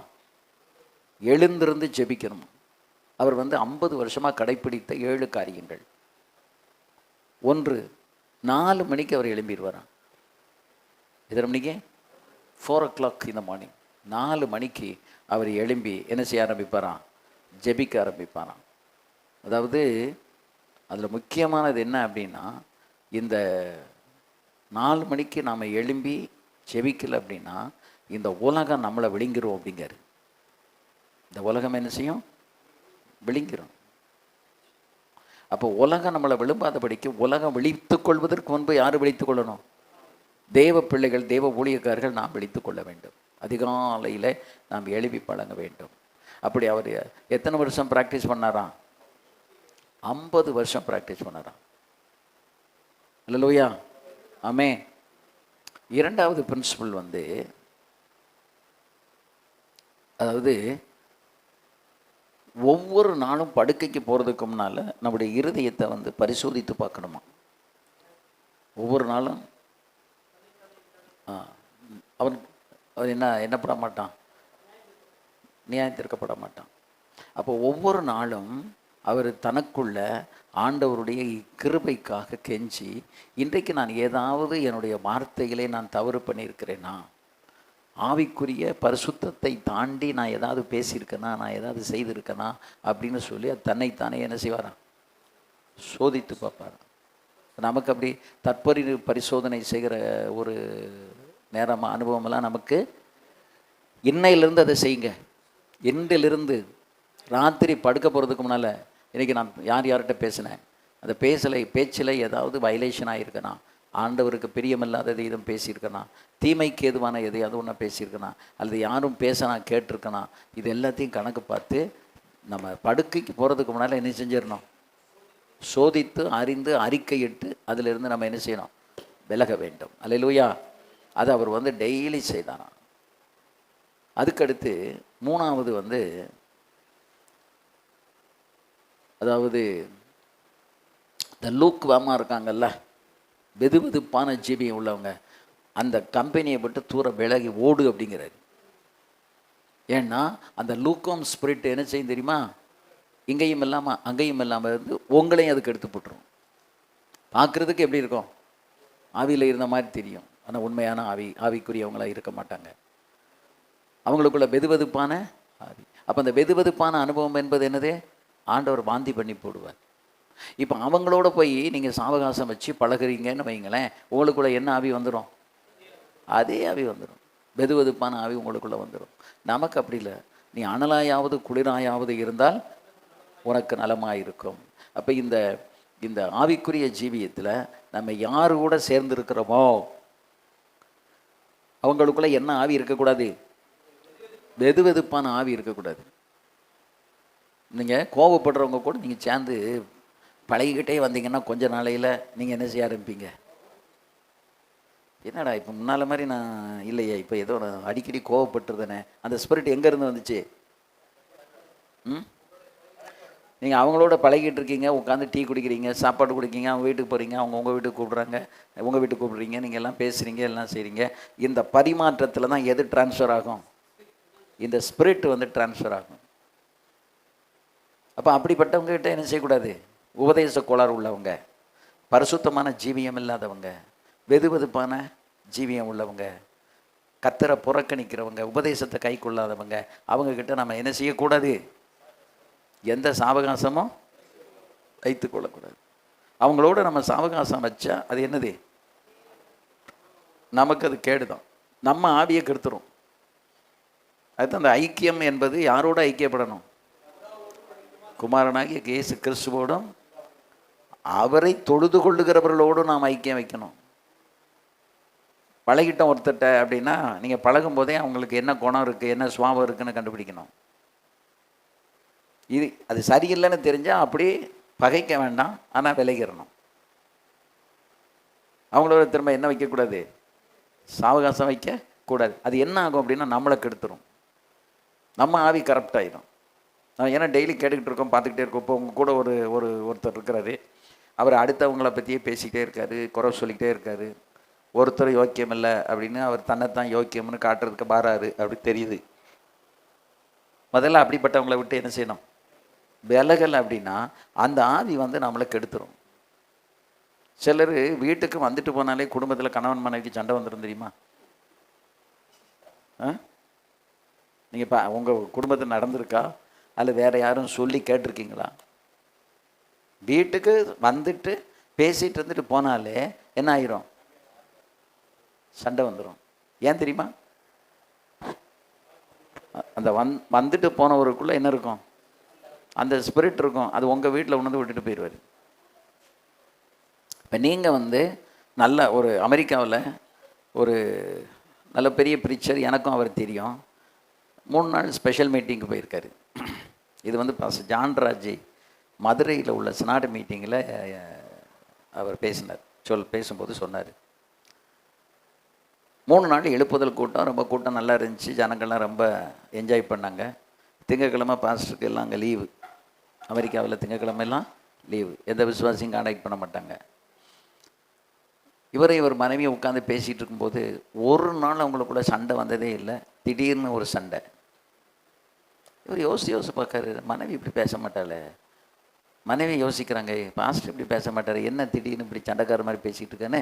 இவங்க 2 பேரும் இப்படி பேசிக்கிட்டே இருக்கும்போது அசிஸ்டண்ட் ஃபோன் பண்ணுறாரு, பாஸ்டர் எங்கள் வீட்டில் எனக்கு என் மனைவிக்கும் சண்டை, நீங்கள் உடனே வாங்க. அந்த ஃபோன் அட்டன் பண்ணிவிட்டு கீழே வச்ச உடனே ஒரு விசுவாசி ஃபோன் பண்ணுறாங்க, பாஸ்டர் எங்கள் வீட்டில் திடீர்னு என்னன்னே தெரியல சண்டையாக இருக்குது அப்படின்னு. ஒவ்வொரு விசுவாசியாக ஃபோன் பண்ணுறாங்க. இவருக்கு ஒன்றுமே ஓடலை. ஞாயிற்றுக்கிழமை தான் என்ன முடிஞ்சிருக்கு, எழுப்புதல் கூட்டம் முடிஞ்சு, எழுப்புதல் பயங்கரமாக இருக்குது. இவர் உடனே முழங்கல் போட்டார், ஆண்டவர் இது என்னப்பா, எனக்கு இது ஒன்றுமே புரியலையே அப்படின்னு. அப்போ தான் ஆண்டவர் பேசினாராம், நீ அழைத்த அந்த நபருக்குள்ள ஒரு சண்டையின் ஆவி இருந்தது, அந்த ஆவியை உன் சபையில் விட்டுட்டு போயிட்டான். நீ இப்போ சபையை கூட்டு 3 நாள் உபவாசம் இரு, ஜெபம் பண்ணு, அப்புறம் எல்லாருக்கும் ஃபோன் பண்ணி சபைக்கு வர சொல்லி 3 நாள் உபவாசம் இருந்து ஜெபம் பண்ணி அதுக்கப்புறம் என்ன போச்சு தான் அந்த சண்டையின் ஆவி போச்சு தான். அதனால தான் நம்ம சபையில் தெரியாதவங்க, நல்ல கனி இல்லாதவங்க, சுத்த ஜீவியம் இல்லாதவங்கள என்ன செய்யக்கூடாது, விடவே கூடாது. புல்பீட்டில் விடவே கூடாது. புல்பீட் அப்படிங்கிறது ரொம்ப முக்கியமான இடம். அந்த புல்பீட்டில் இருந்து பேசும்போது அந்த அந்த ஸ்பிரிட் எங்கே போகும், ஜனங்களுக்குள்ளே அப்படி போகும். அப்போ ஜனங்களுக்கு அது போகும்போது ஜனங்கள் எல்லாரும் அந்த ஆவியினால் பீடிக்கப்படுவார்கள். வீட்டுக்குள்ளே ஏற்றக்கூடாது, புல்பீட்டில் என்ன செய்யக்கூடாது, ஏற்றக்கூடாது.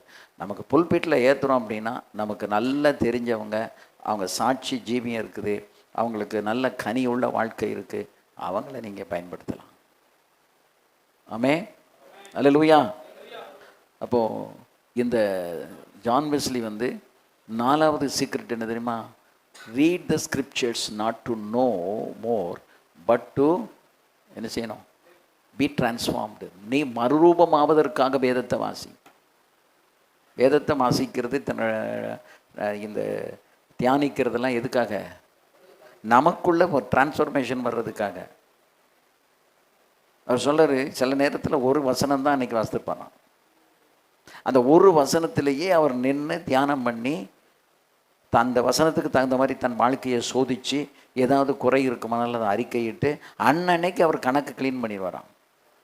நாளைய தினத்துக்கு இந்த குப்பை என்ன செய்யாது, போகவே போகாது. 5வது பிரின்சிபல் வந்து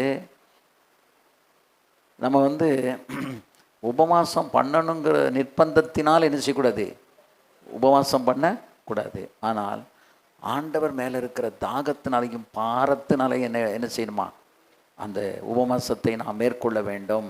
ஆமென், அல்லேலூயா. ஆகவே இவர் வந்து இந்த ஃபாஸ்டிங் அப்படிங்கிறத 50 வருஷம் அதை கடைப்பிடித்து கொண்டு வருகிறார். அல்லேலூயா. அப்போ ஃபாஸ்டிங் அப்படிங்கிறது எதுக்காக? அது ஸ்டைலுக்காக இல்லை, அது வருஷம் நான் எடுக்கிறேங்கிறதுக்காக இல்லை. அது எதுக்காக? அதாவது தேவன் மேலே இருக்கிற ஹங்கர், பசி, தாகம் இருக்கு இல்லையா, ஆண்டவருடைய சித்தம் செய்யணும். எனக்கு சனிக்கிழமை ஆயிட்டுன்னா நான் வந்து நாளைக்கு நான் வீட்டை விட்டு ஆராதனை முடிந்த உடனே புறப்படணும் அப்படின்னு சொல்லி சனிக்கிழமையை நான் எல்லாம் ரெடியாக ஆரம்பிச்சிருவேன். ஞாயிற்றுக்கிழமை மத்தியானம் ஆராதனை முடித்து மென்ஸ் ஃபெலோஷிப் முடித்து வீட்டுக்கு வந்து சாப்பிட்டுட்டு உடனே இதில் ஏறிடணும்.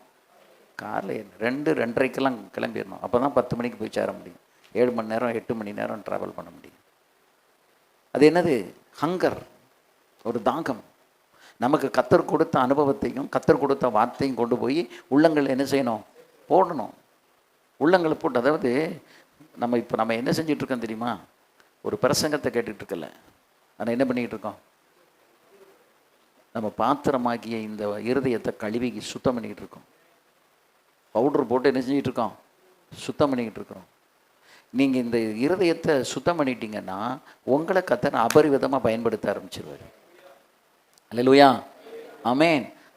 சில விஷயங்களை நம்ம கை கொண்டு நடக்கும்போது அந்த காரியங்களை எல்லாம் அப்படியே நம்ம வாழ்க்கையில் கத்தர் செய்ய ஆரம்பிக்கிறார். நான் நேற்றைக்கு பூதலூரில் பேசும்போது அதான் சொன்னேன், வாங்கணுங்கிற மைண்ட் செட்டை நீங்கள் கம்ப்ளீட்டாக விட்டு வெளியே வாங்க. ஏன்னா ஒருத்தர் சொன்னார்,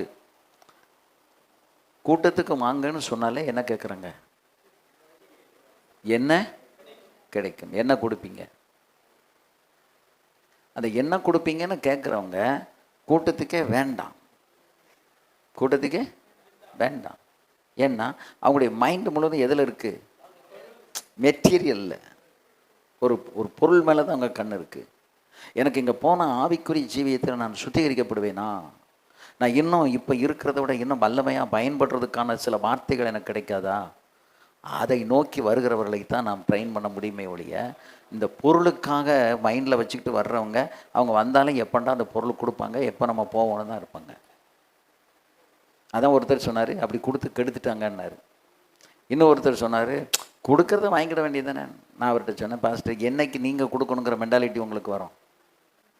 வேறு ஒன்றும் இல்லை, ஒரு 5 ரூபா பேனா வாங்கி கொண்டு வந்து எல்லாத்துக்கும் ஒரு பேனா கொடுக்கணும்னு சொல்லி நீங்கள் என்னைக்காவது முயற்சி பண்ணியிருக்கீங்களான்னு கேட்டால் ஒருத்தரும் முயற்சி பண்ணல. அவங்களே பேனா எடுத்துகிட்டு வர மாட்டாங்களே, அப்புறம் அடுத்தவங்களுக்கு எங்கே கொடுப்பாங்க? சிறுக சிறுக ஒரு சின்ன காரியம், ஒரு சின்ன காரியம். ஒரு நாள் இல்லையா, சன் வந்து திடீர்னு ஒரு 20 ஸ்பைரல் டைரி, அந்த டைரியை கொண்டு வந்து எல்லாருக்கும் கொடுத்தான். இந்த இதை நீங்கள் வந்து காதில் கேட்டுட்டு இப்படி விட்டுட்டு நீங்கள் போகாதீங்க, இதை எல்லாத்தையும் என்ன செய்யுங்க, எழுதி வைங்க அப்படின்னு சொல்லிட்டு இதை மாதிரி ஒரு ஆளுக்கு ஒரு டைரியை வாங்கி கொண்டு வந்து கொடுத்தான். இதை தேர்ந்துட்டு அப்படின்னா என்கிட்ட நீங்கள் திரும்ப கேட்கலாம், நான் இன்னும் ஒரு டைரி என்ன செய்கிறேன், ஒரு நோட் புக் வாங்கி தர்றேன் அப்படின்னு சொல்லி. இப்போ ஆளுக்கு வந்து நம்ம கொடுக்கணுங்கிற மைண்ட் செட்டை டெவலப் பண்ணோம்னா நமக்கு கையில் கத்தர் கொடுத்துட்டே இருப்பார். நம்ம வாங்கணுங்கிற மைண்ட் செட்டு நமக்கு இருந்துச்சு அப்படின்னா என்ன செய்ய முடியாது. நீங்கள் சின்ன வயசுலேருந்து அந்த உங்கள் பிள்ளைகளுக்கு அதை கல்டிவேட் பண்ணணும். சின்ன வயசுலேயே என்ன செய்யணும். ஒரு நாள் எங்கள் இப்போ ஜப்பானில் இருக்கிற மிஷினரியாக இருக்கிற மகா வந்து சொன்னால், என் ஃப்ரெண்டுக்கு வந்து யூனிஃபார்ம் இல்லை மம்மி அப்படின்னு சொன்னான். இவளுக்கு 2 தான் இருக்குது, ஒன்றை துவைச்சி போடுவோம், ஒன்றை போட்டு போவோம். அப்போ பாஸ்டர்மா சொன்னாங்க, அப்போ உங்கள்கிட்ட 2 இருக்குல்ல, ஒன்றை கொடுத்துரு. உடனே மறுநாள் பேக் பண்ணி கொண்டு போய் கொடுத்துட்டோம். ஏன்னா இந்த சின்ன வயசில் இந்த மைண்ட் செட் வர்றதே பெரிய விஷயம். அப்போ இப்போவுமே நம்ம டெவலப் பண்ணால் தான். அப்புறம் நாங்கள் இன்னும் ஒரு செட்டு வாங்குற வரைக்கும் என்ன செஞ்சோம், ராத்திரி வந்து துவைச்சி போட்டு நைட்டில் காஞ்சி காலையில் அயன் பண்ணி அவளுக்கு போட்டோம். அப்புறம் எங்களுக்கு காசு கிடைச்ச உடனே திரும்ப என்ன செஞ்சோம், வாங்கணும். ஸோ நம்ம பிள்ளைகளுக்கு வந்து சில நல்ல குணங்கள் உருவாகுது அப்படின்னா நீங்கள் அதை டெவலப் பண்ணணும். நான் உனக்கே 2 தான் இருக்குது, நீ என்ன கூட போய் கொடுக்க போகிற, சும்மா இரு அவனு தட்டிடக்கூடாது. ஏன்னா அந்த குணம் வர்றதே பெரிய விஷயம். எல்லாருக்கும் என்ன செய்யாது, அது வராது. அப்போ அந்த நல்ல குணத்தை நம்ம பிள்ளைகள்கிட்ட 1-2 நல்ல குணம் இருக்குன்னா அதை கண்டுபிடிச்சிங்கன்னா என்ன செய்யணும், அதை அப்ரிஷியேட் பண்ணி அதை வளர்க்கணும். ஆமென். கூட படிக்கிற பிள்ளைகளுக்கு வந்து அதே மாதிரி அவள் சாப்பாடு கொண்டு போகும்போதும் அப்படி தான், எனக்கு கொஞ்சம் நிறைய கொடுங்க மம்மி, நான் மற்றவங்களுக்கு என்ன செய்யணும், கொடுக்கணும், ஷேர் பண்ணணும், கொடுக்கணும். என் சன்னும் அதே மாதிரி தான். பாஸ்டர் வந்து டிஃபன் கேரியரில் கொடுப்பாங்க, அவன் கொண்டு போகிறதுக்கு அழுவான். என் ஃப்ரெண்ட்ஸ் எல்லாம் ஒரு சம்பளத்தில் 4 இட்லியை கொண்டு வரான், நீங்கள் எனக்கு குழம்பு வச்சு கூட்டு வச்சு நீங்கள் சோறு, டேய் இந்த வயசில் சாப்பிட்டா தாண்டா, இதுக்கு பிறகு வந்து உனக்கு வளர்ச்சி வராது, இப்போ தான் நீங்கள் என்ன செய்யணும், சாப்பிடக்கூடிய வயசு அப்படின்னு சொல்லி 3 அடுக்கு டிஃபன் கேரியர் இல்லாமல் அழுதுகிட்டு தான் போவான். ஆனால் அவன் ஃப்ரெண்ட்ஸ் இந்த சாப்பாடை பார்த்துட்டு இவனை சாப்பிட விடுறதே இல்லை. நீ வீட்டில் சாப்பிடு, இந்த சாப்பாடு கொண்டா அப்படின்னு எல்லாம் வாங்கி, அதுக்கப்புறம் வந்து அவன் சொன்னான், நீங்கள் நான் நல்லா வச்சு கொடுங்க. இப்போ என் ஃப்ரெண்டெல்லாம் என்ன செய்கிறாங்க, சாப்பிட்றாங்க. ஏன்னா அவங்க டெய்லி எதை கொண்டு வராங்க, இட்லி தான் கொண்டு வராங்க. மத்தியானத்துக்கு இப்போ அவங்க தாய்மார்களுக்கு சோம்பேறித்தனம் வந்து என்ன செய்வாங்க, காலையில் உள்ள கொஞ்சம் தயிர் சாதத்தையோ அல்லது இட்லியோ வச்சு அனுப்பி விட்ருவாங்க. அது சோம்பேறித்தனம். அப்போ நல்ல இடத்துலேருந்து வர்ற சாப்பாடை அந்த பையங்க என்ன செய்ய மாட்டாங்க, விட மாட்டாங்க. அப்போ சின்ன பிள்ளைகளுக்குள்ள நல்ல குணங்களை கல்டிவேட் பண்ணுங்கள். எப்படி ஒரு விவசாய நிலத்தில் போய் உழுது அதை பண்படுத்தி அதை கொஞ்சம் கொஞ்சமாக செய்கிறோமோ, அதுபோல் நம்ம பிள்ளைகளுக்குள்ள சில நல்ல குணங்கள் இருக்குதான்னு பார்த்து அதை என்கரேஜ் பண்ணி என்ன செய்யணும், கல்டிவேட் பண்ணி அதை நல்ல முன்னேற்றி கொண்டு வரணும். ஆமென். அதுக்கடுத்து 6வது பிரின்சிபல் அவர் சொல்கிறாரு, preach the gospel for your self அப்படிங்கிறார். உனக்கே நீ என்ன செய், நீ சுவிசேஷத்தை பிரசங்கம் பண்ண அப்படிங்கிறார். அடுத்தவங்களுக்கு நீ பேசுகிறத விட நீ உனக்கே என்ன செய்ய, சுவிசேஷத்தை பிரசங்கம் பண்ணு. ஒவ்வொரு நாளும் பண்ணணுமா. அது எதுக்காக தெரியுமா, கிருபையினால தான் ரட்சிக்கப்பட்டோம் என்று நாம் நினைவு கூறுவதற்கு அந்த கிரேஸ் ஆஃப் சால்வேஷன் அதை நீ வந்து நினைவு கூறணும் அப்படின்னு சொல்கிறாரு. ஆமென். அதை அவர் ரொம்ப தன்னுடைய வாழ்க்கையில் கடைப்பிடித்தார், அதை அழுத்தி சொன்னார். அப்போ தான் நம்ம வந்து சுவிசேஷத்தை மறக்க மாட்டோம், ரட்சிப்பை மறக்க மாட்டோம், கிருபையை மறக்க மாட்டோம். அல்லேலூயா. இது அவர் சொல்கிறாரு, கிறிஸ்தவ ஜீவியத்தினுடைய அஸ்திபாரமே இதுதான் அப்படிங்கிறாரு. தேவனுடைய கிருபையை, அவருடைய அந்த கிருபையை ஒவ்வொரு நாளும் நாம் நினைவு கூர்ந்து அதை நமக்குள்ளே பேசிக்கிட்டே இருக்கணும் அப்படிங்கிறாரு. 7வது அவர் சொல்கிறார் பாருங்க, இன்னைக்கு தான் last day, leave us today is the last day. இன்னைக்கு தான் என்னது, இது கடைசி நாள், என் வாழ்க்கையினுடைய கடைசி நாள் இன்னைக்கு தான் அப்படிங்கிற மாதிரி அந்த சிந்தனையில் இருக்கணும். அந்த சிந்தனையில் நம்ம யோசிக்கணும் அப்படின்னு சொல்கிறார். இந்த 7 பிரின்சிபலையும் 50 வருடம் அவருடைய வாழ்க்கையில் வந்து அவர் கடைப்பிடிச்சிருக்காரு. ஒரு தடவை சொல்லுங்கள் பாப்பா எல்லாம். அதிகாலையில் எத்தனை மணிக்கு எழுமணும், 4 மணிக்கு எழும்பணும். அதாவது before the day breaks you should get up. இல்லைன்னா இந்த உலகத்தின் சத்தம், இந்த உலகம் உன்னை என்ன செஞ்சிடும்? விழுங்கிரும். அதுக்கு முன்னால் நீ எழும்பி தேவ சமூகத்தில் என்ன செஞ்சிரு? முழங்கால் போடு. ரெண்டாவது, ஒவ்வொரு நாளும் நம்முடைய தாட் இருக்கு இல்லையா, சிந்தனையில் ஏதாவது தவறு வந்திருக்கா, வார்த்தையில் ஏதாவது தவறு வந்திருக்கா, அசுத்தமான வார்த்தை எது நம்ம பேசியிருக்கோமா, இதை வந்து டெய்லி என்ன செய்யணும்? தற்பரிசோதனை செய்து அதை வந்து அப்பப்போ அகற்றி விட வேண்டும். 3வது, வெதுவெதுப்பான நபர்களோடு என்ன செய்யக்கூடாது? சேரக்கூடாது. அவர்களை விட்டு என்ன செய்யணும்? இந்த நைஜீரியாவில் வந்து ஒரு ப்ரீச்சர், அவர் இடையில கூட அவர் அன்கோமா, பெர்னார்டு அன்கோமா, அந்த பெர்னார்டு அன்கோமா சொல்கிறார் அவர் சாட்சியில். நான் நிறைய இடங்களில் ஊழியக்காரங்களுக்கு அந்த சாட்சியை நான் போட்டு காட்டினேன். சேலத்திலலாம் போட்டு காட்டினேன், இங்கே நான் போட்டு காட்டினேன்னு தெரியல. அந்த சாட்சியில் அவர் சொல்கிறாரு, தருத்திரம் பிடிச்சவர்களை என் பக்கத்தில் வைக்க மாட்டேன், தருத்திர எண்ணம் உள்ளவனை அடித்து விரட்டி துரத்திடுவேன் அப்படிங்கிறார். ஏன்னா நான் ஒரு காலத்தில் தருத்திரத்தில் கிடந்தேன். இப்போ பழைய பிடிக்கும் வந்து அந்த தருத்திரத்தின் ஆவி எனக்கு என்ன செய்யக்கூடாது? தருத்திரம்ங்கிறது என்னது? It is spirit. அது ஒரு ஆவி. இந்த தருத்திரம் ஆவி வந்துருச்சுன்னு வைங்களேன், நம்ம எல்லாமே இழந்து போயிடுவோம். தருத்திரம் நமக்குள்ளே வந்துடும். அந்த தருத்திரத்துக்கு என்ன செய்யக்கூடாது? இடம் கொடுக்க கூடாது. உங்கள் கூட இருக்கிற ஆள் வந்து எப்படி இருக்கணும் அப்படின்னா, இதை நம்ம கொடுத்தது நல்லது தான், இன்னும் கொஞ்சம் கூட கொடுப்போம், இன்னும் கொஞ்சம் செய்வோம். இப்போது மனைவி வந்து ஒன்று சொன்னால், நீ அது எதுக்கு செஞ்ச, அது எதுக்கு நீ கொடுத்த அப்படின்னு என்ன செய்யக்கூடாது? சொல்லக்கூடாது. உனக்கு உடம்பு வருத்த தெரியுதா, சும்மா இப்படி தூக்கி தூக்கி கொடுத்துருவியா அப்படின்லாம் பேசக்கூடாது. கொடுக்குற சுவாபம் அப்படிங்கிறது இட் இஸ் காட்லி ஸ்பிரிட்.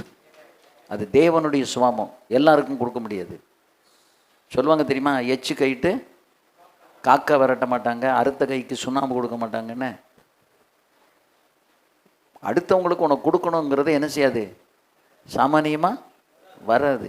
நீங்கள் வந்து உங்கள் இருதயத்தில் வந்து கர்த்தருக்கு பிரியமாக இருந்தால் கொடுக்க சொல்லி ஏவுவார், இல்லைன்னா அந்த ஏவுதலே வராது. ஒரு பெரிய பணக்காரன் பிச்சை எடுத்துகிட்டு போகிறான் ஒருத்தன்.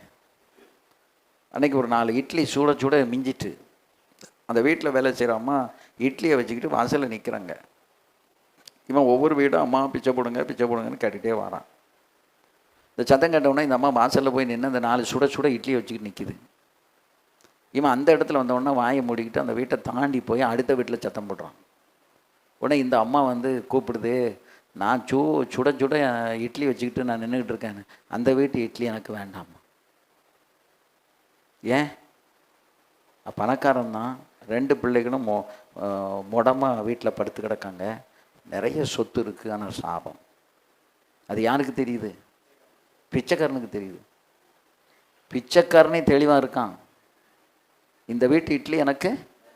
அந்த அம்மா ஏசினது, உனக்கு கொழுப்பு ஜாஸ்தி தான். ஏம்மா எனக்கு கொழுப்பு இருந்துட்டு போட்டோம், ஆனால் அந்த வீட்டில் உள்ள சாப்பாடு எனக்கு வேண்டாம்.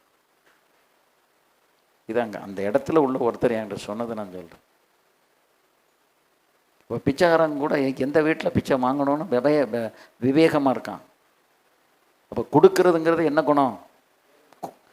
பார்த்தும் பாராமல் கொடுக்கறது யார் தான் கொடுப்பா? தேவன் ஒருவர் தான். எல்லாரும் கேட்கலாம், எல்லாருக்கும் அவர் கொடுப்பாரு. அப்போ அந்த கொடுக்குற குணம் உங்களுக்குள்ளே இருக்குன்னு அதை டெவலப் பண்ணுங்கள். துணிமணி கொடுக்குறதா இருந்தாலும் சரி, சாப்பாடு கொடுக்குறதா இருந்தாலும் சரி, எதுவானாலும் என்ன செய்யுங்க? கொடுக்கணுன்னு. கொடுக்குற குணம் வந்து நமக்கு இல்லை அப்படின்னு. இப்போ நான் வந்து 45 வருஷம் எங்கள் பாசியாக கூட இருந்தேன். அவங்க வந்து நிறைய அப்படி பார்த்தும் பாராமலும் கொடுத்துக்கிட்டே இருப்பாங்க. அன்றைக்கி என்கிட்ட காசெல்லாம் கிடையாது. ஆனால் அவங்க பாட்டுக்கு திடீர்னு சாயங்காலம் ஒரு கார் எடுக்க சொல்லுங்கன்ட்டு 2 பேரும் அப்படி போவோம். ஒரு கிராமத்தில் போய் ஒரு ஊழியக்காரர் வீட்டில் போய் என்ன எப்படி இருக்கீங்க என்ன எதுன்னு கேட்டுட்டு ஒரு காரணமும் இருக்காது, ஒரு 500 1000 ரூபாய் எடுத்து காணிக்கையை கொடுத்துட்டு வந்துடுவாங்க. அவ்வளோதான். கொடுத்த உடனே அவங்களுக்கு ஒன்றும் தலைங்காலம் புரியாது. என்னடா இவ்வளோ பெரிய பாஸ் நம்ம வீட்டுக்கு வந்துட்டு போகிறாரு அப்படின்னு. ஐயா ஐயா ஏதாவது குடிச்சிட்டு போங்க. நான் கொடுக்க வந்திருக்கேன், குடிக்க வரல, கர்த்தர் உன்னை ஆசீர்வதிப்பான்னு சொல்லி ஒரு ஜெபத்தை பண்ணிவிட்டு காரில் ஏறி வந்துடும். பல முறை இதை நான் பார்த்துருக்கேன்.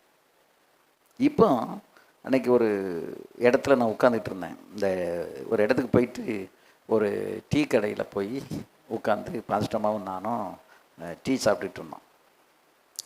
அவள் எதிர்த்த பெஞ்சில் அதுக்கு அடுத்த சீட்டில் வந்து ஒரு நகை இல்லாமல் ஒரு ஃபேமிலி உட்காந்துருந்தாங்க. அப்போ நான் கமலாட சொன்னேன், இவங்களும் பெந்தகோஸ் மாதிரி இருக்குது அப்படின்னோடனே பாஸ்டம்மா உடனே நீங்கள் எந்த சர்ச்சு எங்கே போகிறீங்க அப்படின்னு கேட்டாங்க. அப்போ நாங்களும் அவர் சொன்னார், நான் பாஸ்டர் தான், நாங்களும் பாஸ்டர் ஃபேமிலி தான். அவங்க எங்களை பார்த்துக்கிட்டு இருக்காங்க, நாங்கள் அவங்கள பார்த்துக்கிட்டு இருக்கோம். அப்படி பேசிக்கிட்டே இருந்தவுடனே நாங்கள் குடிச்சு முடிச்சுட்டு அவங்க குடிச்சிக்கிட்டு இருந்தாங்க. என்னுடைய உள்ளத்தில் ஒரு தூண்டுதல் வந்துச்சு, அவருக்கு ஒரு காணிக்கை கொடுக்கணுன்னு. உடனே டக்குன்னு பேக் எடுத்தேன், ஒரு கவரில் ஒரு காணிக்கை போட்டு அவர் கையில் டக்குன்னு கொடுத்துட்டு வந்துட்டேன். ஆமென். அப்போ நம்முடைய உள்ளத்தில் ஒரு ஏவுதல் வரும்போது அதுக்கு என்ன செய்யணும்? அதை செயல்படுத்தணும். அப்போ கொடுக்கறதுங்கிறது என்ன குணம்? தெய்வீகமான குணம். அந்த கொடுக்குற குணம் தான் நமக்கு இருக்கிறமே ஒழிய என்ன செய்யக்கூடாது? வாங்கணுங்கிற அந்த எண்ணத்தை நம்ம சீக்கிரத்தில், வாங்குவதை பார்க்கிலும் கொடுப்பதே மேல். இன்னைக்கு ஊழியக்காரனுடைய மைண்டை முழுவதும் பிசாசு எப்படி பண்ணி வச்சுட்டான்? வாங்கணும் வாங்கணும் வாங்கணும். ஒரு காலம் நம்ம கொடுக்க மாட்டோம்.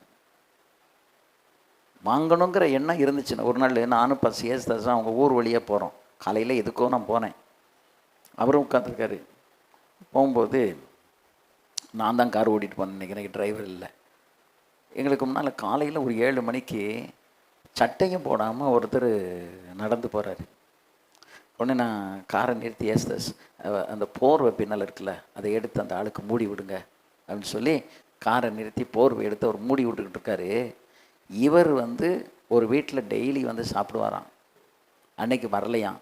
அவர் வீட்டிலேருந்து என்ன, ஒரு இந்து மனுஷன், இவன் டெய்லி என் வீட்டில் வந்து சாப்பிடுவான், இன்னைக்கு காலை காணும், தான் நான் தேடி வரேன்னா அவர் 2 வீலரில் தேடி வர்றாரு.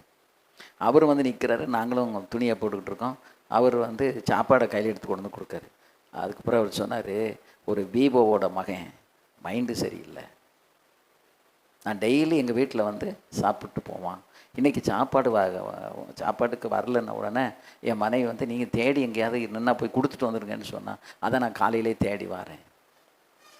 உலகத்தில் நல்லவர்கள் இருக்கிறாங்க. அந்த நல்லவர்களில் நீங்களும் நானும் ஒரு நல்லவர்களாக இருக்க வேண்டும். ஆமென். அல்லேலூயா. இந்த கேரக்டர் எல்லாம் நமக்குள்ளே என்ன செய்யணும்? புதுப்பிக்கணும், வளர்க்கணும். அதை நம்ம வந்து என்ன செய்யணும்? டெவலப் பண்ணிக்கிட்டே இருக்கணும். அல்லேலூயா. சரி, இந்த இந்த இப்போ நான் இதோட முடிக்கிறேன். இதை அடுத்த மாதம் நான் தொடர்றேன். உங்களுக்கு ரட்சிப்பு பழுதாகிறதுக்கு காரணம் என்ன, பழுதான இருதயம் எப்படி இருக்கும் அப்படிங்கிறத நான் அடுத்த மாதத்தில் உங்களுக்கு நான் உங்களுக்கு டீச் பண்ணுறேன். கர்த்தர் நம்மை ஆசீர்வதிப்பாராக. ஆமென்.